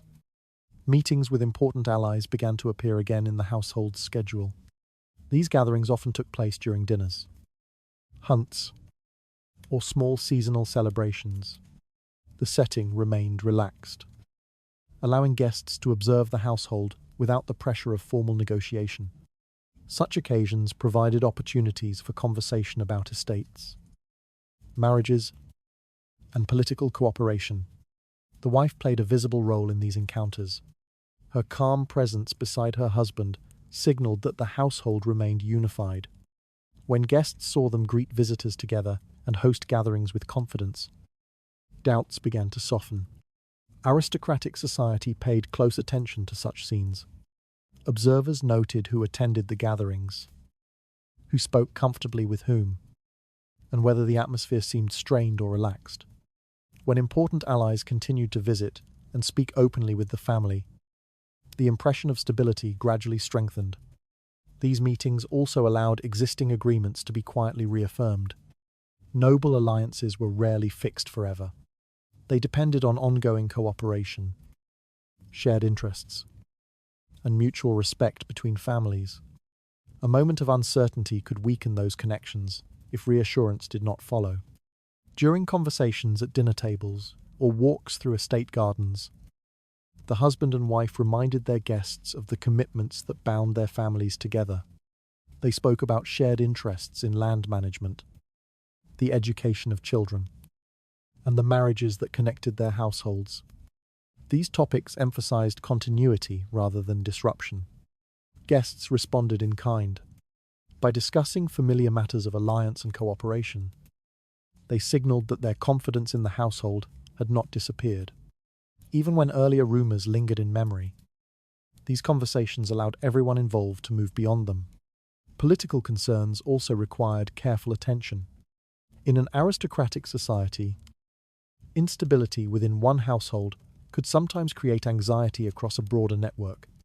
Allies might wonder whether internal conflicts would weaken the family's ability to honor agreements or manage responsibilities. Quiet reassurance helped calm these worries. When the husband appeared engaged in estate affairs and the wife maintained her role within the household, allies saw evidence that leadership remained steady. This steadiness mattered more than any spoken explanation. Over time, visits from important families became more frequent again. Guests arrived without hesitation. Invitations were accepted quickly rather than cautiously. The estate once again hosted gatherings where nobles exchanged news, arranged future meetings, and discussed matters affecting their shared interests. Each of these encounters strengthened the perception that stability had returned. In aristocratic life, confidence often grew slowly. A single meeting rarely erased doubt. Yet repeated signs of order and cooperation gradually rebuilt the trust that alliances required. The wife's influence remained quiet, but significant throughout this process. She did not speak about the earlier disruption or attempt to defend the household's reputation directly. Instead, she ensured that every gathering reflected composure and dignity. Guests left the estate carrying impressions rather than explanations. They had seen a household functioning smoothly, a couple presenting unity, and a family continuing its obligations to allies and relatives. These observations traveled through the same networks that once carried rumors. Gradually, the earlier uncertainty faded.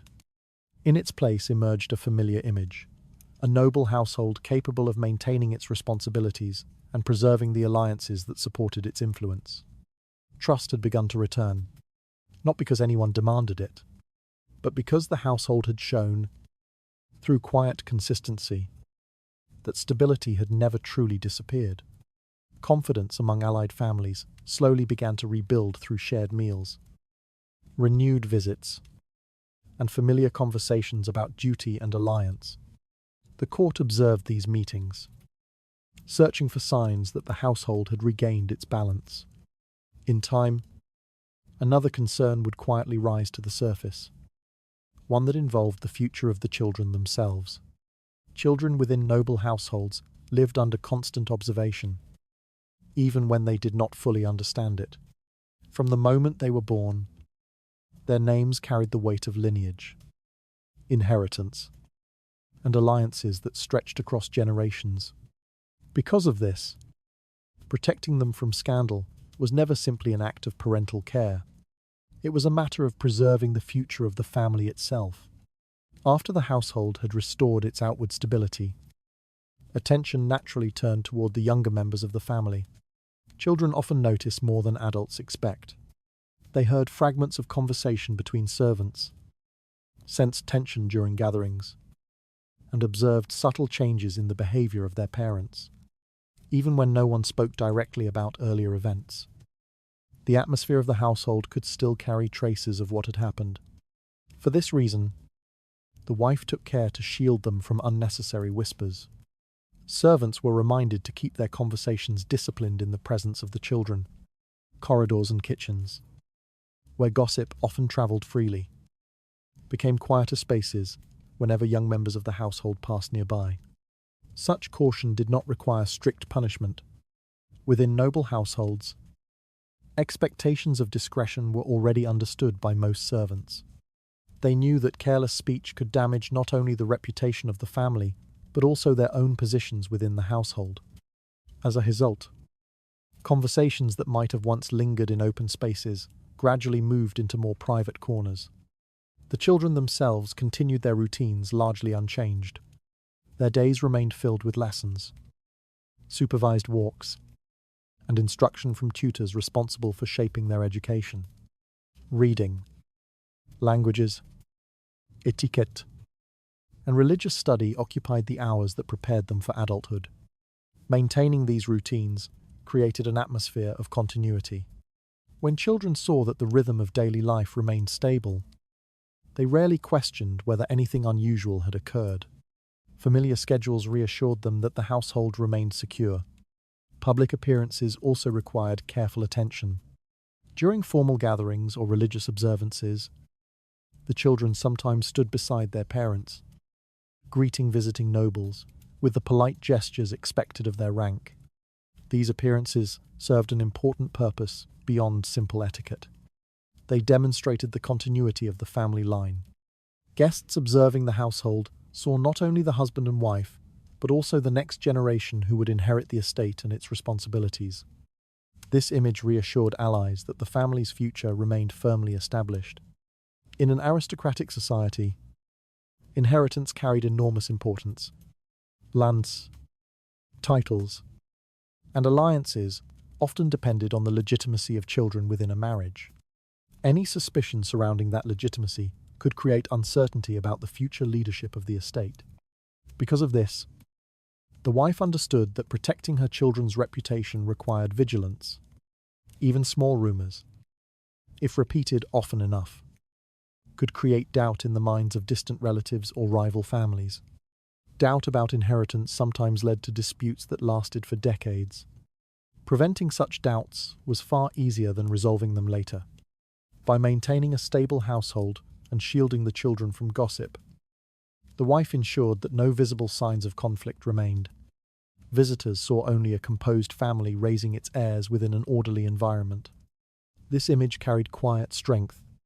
Allies who trusted the continuity of the family were more willing to maintain political agreements, arrange marriages, and cooperate in matters affecting their estates. Stability around the children reinforced stability across the entire network of alliances. The children themselves gradually grew older within this protected environment. They continued learning the customs that would one day guide their own households. The earlier disruption, which had briefly unsettled the court, became something they would likely hear about only many years later, if they heard of it at all. For them, the household remained exactly what it appeared to be: a place of discipline, routine, and inherited responsibility. This careful protection reflected a broader truth about aristocratic life. Families did not simply preserve their reputation for the present generation. They protected it for those who would come after them. Each decision made within the household carried consequences that extended far beyond the current moment. By shielding the children from scandal, the wife ensured that the future of the family remained unclouded by doubt. Her influence again appeared through restraint rather than confrontation. Quiet stability protected the next generation more effectively than any public declaration could. The household had restored calm not only for itself, but for the children who represented its future. Stability around them ensured that inheritance and reputation remained unquestioned. Soon, the court would recognize that order had returned so completely that no victory needed to be announced. Victory inside a noble household rarely resembled the triumphs described in heroic tales. There were no banners raised above the manor, no declarations spoken before gathered crowds, and no celebrations announcing that order had been restored. Instead, success revealed itself through something far quieter: the absence of tension Life within the household slowly returned to the ordinary rhythm that had existed before uncertainty entered the corridors. Servants moved through their duties without hesitation. Guests arrived without curiosity. Conversations during dinners followed familiar paths rather than circling hidden speculation. Nothing dramatic marked the change. The great hall remained lit by the same steady glow of candles. Tables were prepared as they had been for years. Chairs were arranged in their customary order, leaving no trace of the earlier imbalance that had once drawn the attention of the court. To an outsider, the household appeared unchanged, yet those who had observed the earlier months recognized the difference immediately. The quiet unease that had once lingered in conversations had disappeared, where subtle tension had once shaped every interaction. Calm certainty had taken its place. The wife never spoke about what had happened. She did not remind guests of the earlier disruption, nor did she refer to the departure that had quietly removed the source of speculation. Her composure suggested that no victory required acknowledgement. In aristocratic society, restraint often carried greater authority than celebration. A noble household that boasted openly about overcoming scandal risked reviving the very gossip it hoped to erase. Silence allowed the memory of conflict to fade more quickly. Guests sensed this unspoken rule. They responded by treating the household's calm as something natural rather than remarkable.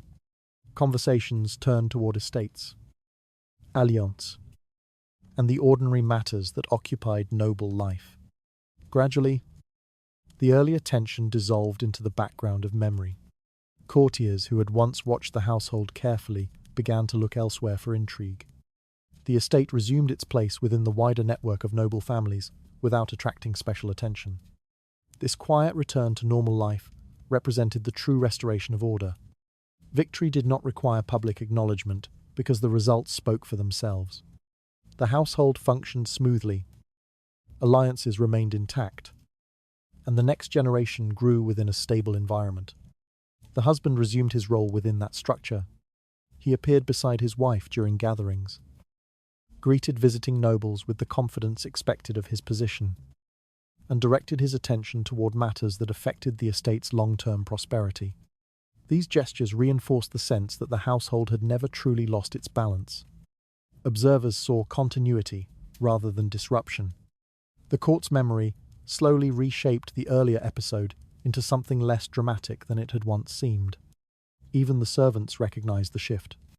Their work returned to predictable routines, and the corridors no longer carried the quiet tension that had once followed whispered rumors. The estate again felt like a place governed by tradition rather than uncertainty. In aristocratic life, such calm represented a powerful form of success. Families who maintained stability avoided the dangers that accompanied scandal. Their alliances remained strong. Their influence continued, and their reputation endured beyond the momentary distractions that had once threatened it. The wife understood this better than anyone. Her strategy had never aimed at humiliation or confrontation. Instead, she guided events toward a conclusion that restored order without creating further disruption. Through patience, discipline, and restraint, the household regained its balance. The court recognized this outcome without needing to speak about it openly, because true authority often appeared most clearly when it remained unannounced. The household had returned to its steady rhythm without proclamations or celebrations. Observers simply noticed that the earlier uncertainty had vanished from daily life. In time, the court would begin to understand that the quiet restoration of order revealed a deeper kind of power. Removal within aristocratic society did not always mean destruction. In many cases, the most effective solution to a delicate situation was not humiliation, but quiet separation. Noble households understood that the difference between these two approaches could determine whether a problem disappeared or multiplied into something far more dangerous. A mistress who lost favor could easily become the center of a scandal. If she were publicly accused or openly shamed, the story would spread rapidly across neighboring estates and royal courts. Gossip moved quickly through the networks that connected noble families. Once rumors took shape, They often grew larger with every retelling. For this reason, experienced wives rarely sought dramatic revenge. Revenge might satisfy anger in the moment, but it also carries serious risks. A humiliated mistress could speak openly about private conversations, reveal embarrassing details, or seek sympathy from influential friends. In an aristocratic society, such revelations could damage a family's reputation for years. Quiet removal avoided these dangers. Instead of destroying the woman's reputation, the household created circumstances in which she could leave without disgrace. This allowed the relationship to end without provoking resentment strong enough to become public conflict. The distinction between removal and destruction reflected a deeper understanding of power. True authority within noble society did not rely on visible triumph. It relied on maintaining control over events while preserving the appearance of dignity.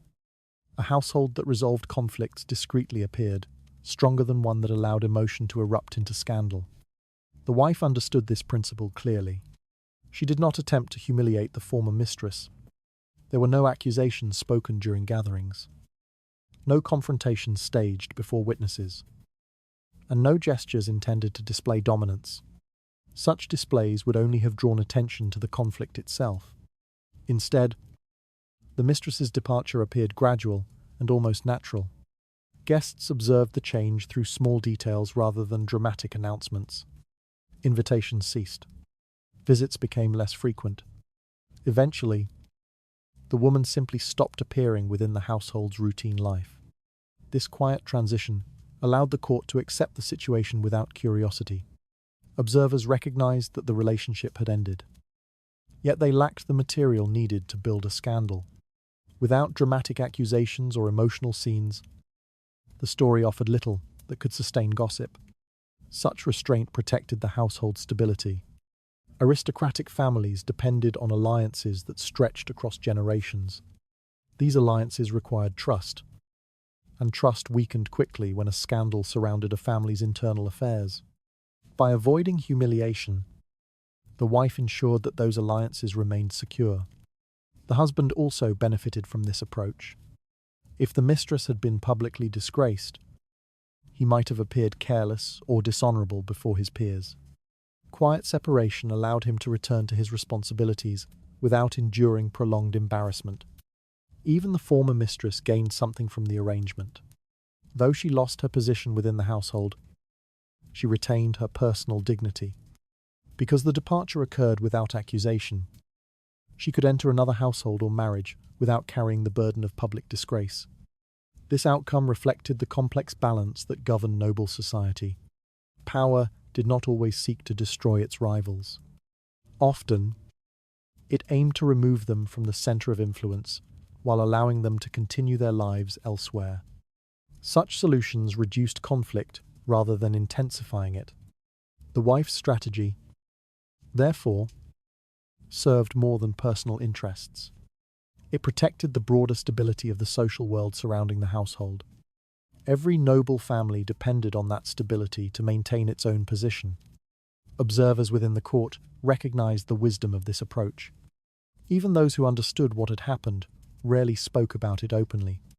They saw that the situation had been resolved without humiliation, and that resolution allowed everyone involved to move forward. In aristocratic life, restraint often revealed a deeper form of strength. A household that avoided unnecessary cruelty appeared disciplined and capable of maintaining order even during difficult circumstances. This reputation mattered far more than the satisfaction of revenge. Over time, the distinction between removal and destruction became clear. The mistress had disappeared from the household's life, yet no scandal followed her departure. Alliances remained intact. The family's reputation endured. What might have become a destructive conflict had instead been transformed into a quiet adjustment. This transformation reflected the wife's careful understanding of how power truly functioned. Not through loud victory, but through controlled resolution. The mistress had been removed from the center of the household without humiliation or accusation. Silence prevented the conflict from becoming a scandal that could damage the family's reputation. Eventually, the court began to notice the quiet legacy left by such careful control. Time within aristocratic households often softened the memory of conflict, but it also revealed the long-term consequences of careful decisions. What had once appeared as a delicate and uncertain situation slowly transformed into something else entirely. The quiet strategy that removed tension from the household began to show its deeper results. The first and most visible outcome was the preservation of the family's honor. In a noble society, reputation functioned almost like a form of currency. A respected name opened doors to alliances, marriages, and opportunities that could shape the future of entire generations. Once damaged, however, that reputation could be extremely difficult to restore.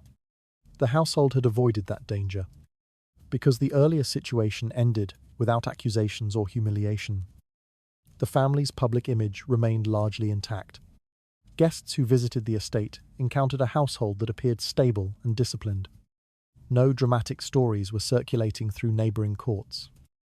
No lingering scandal that might invite judgment from others. Instead, the family continued to be known for its composure. Visitors observed a household that maintained its traditions and responsibilities without interruption. Dinners were held according to custom. Alliances were discussed with confidence, and the estate functioned with the same steady rhythm that had defined it before the disruption. This continuity mattered deeply within aristocratic networks. Other noble families relied on the stability of their allies.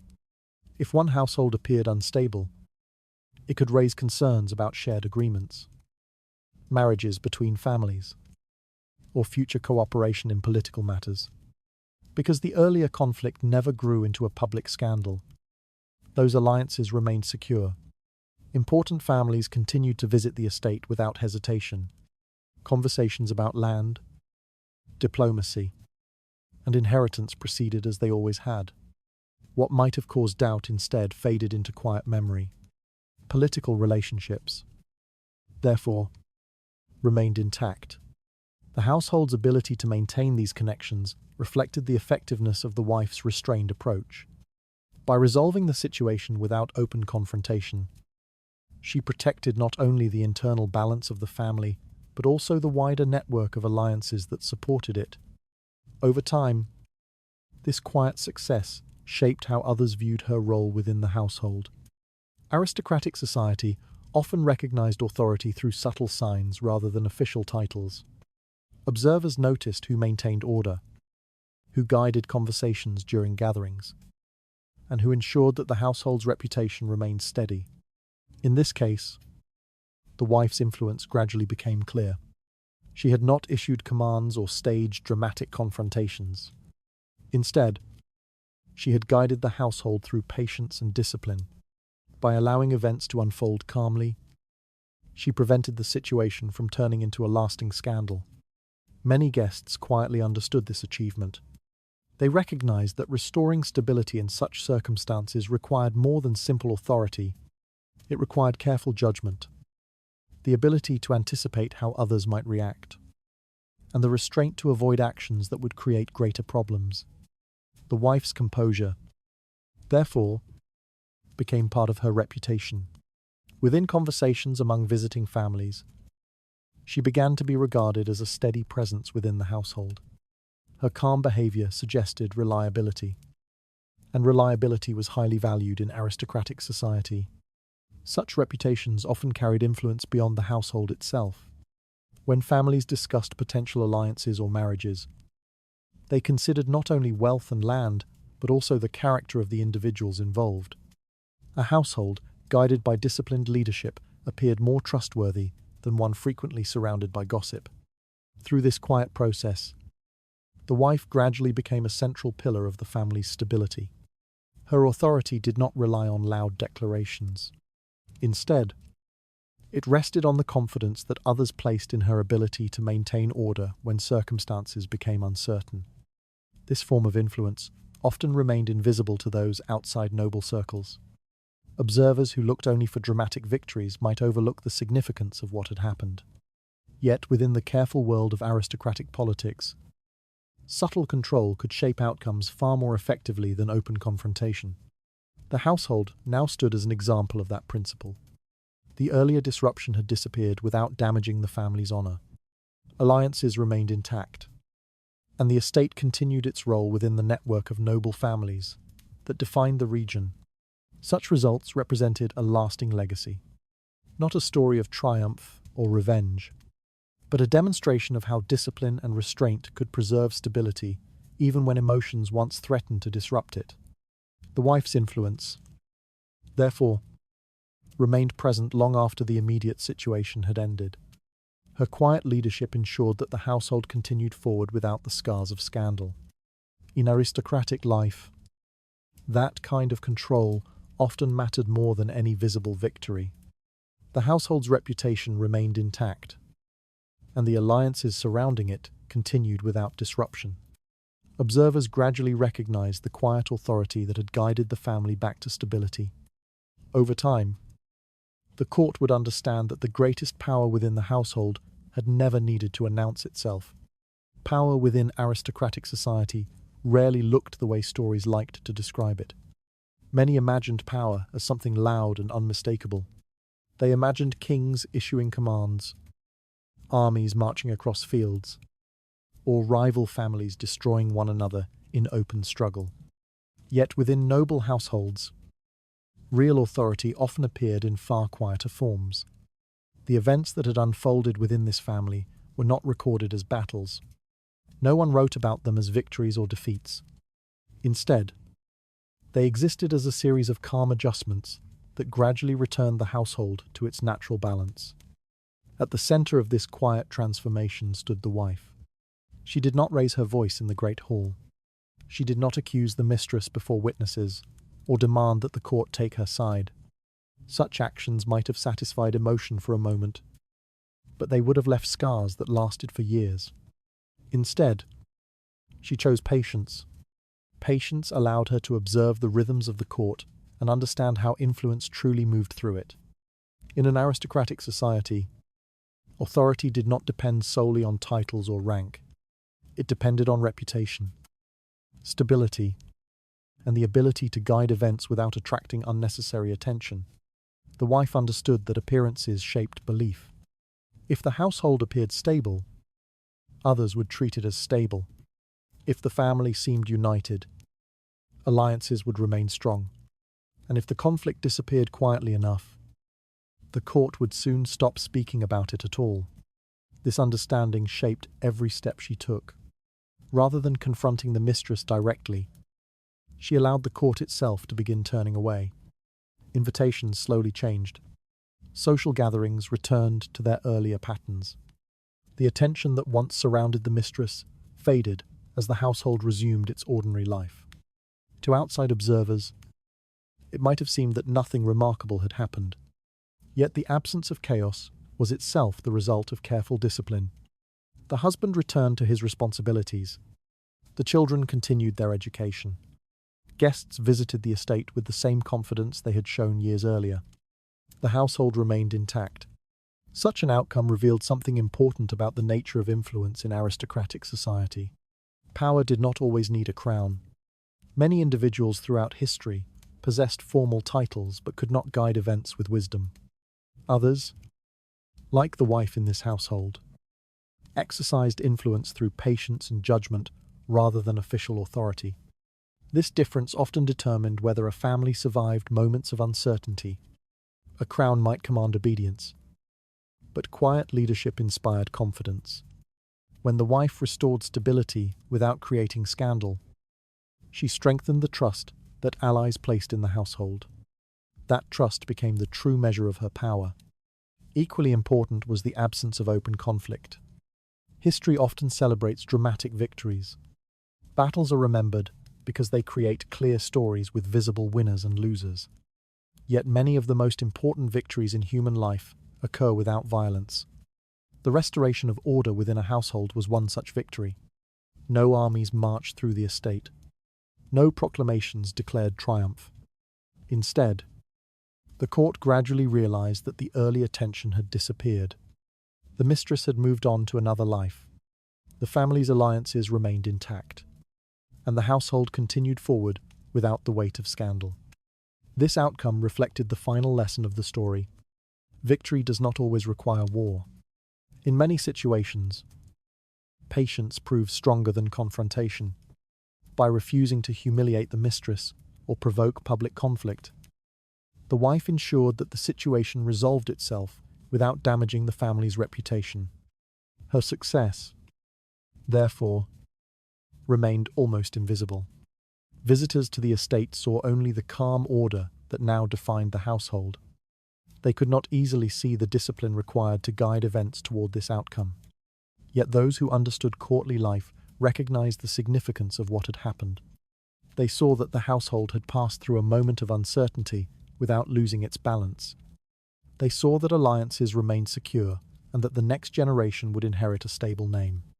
Most importantly, they understood that such stability rarely occurred by chance. It came from individuals who knew how to exercise influence without spectacle.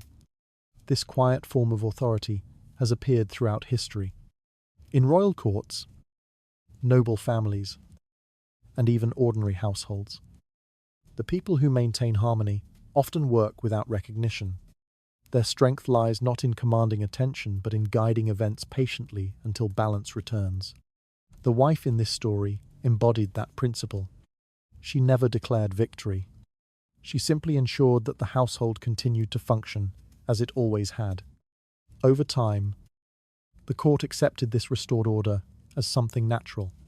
Conversations turned toward other matters. The earlier episode faded into memory, leaving only the quiet structure of the family behind. And perhaps that was the most remarkable outcome of all, because true power rarely demands applause. It simply leaves the world more stable than it found it. Thank you for spending this time exploring a quieter corner of history. Stories like this remind us that influence often appears in subtle forms, hidden within ordinary moments rather than dramatic events. If you found yourself drawn into this calm reflection on life within the Tudor court, then perhaps the story has done its work. Now the great halls grow quiet, the candles burn low, and the household, once again balanced, settles into the steady rhythm of another peaceful night.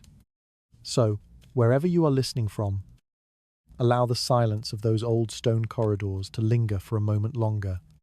Rest comfortably and sleep well.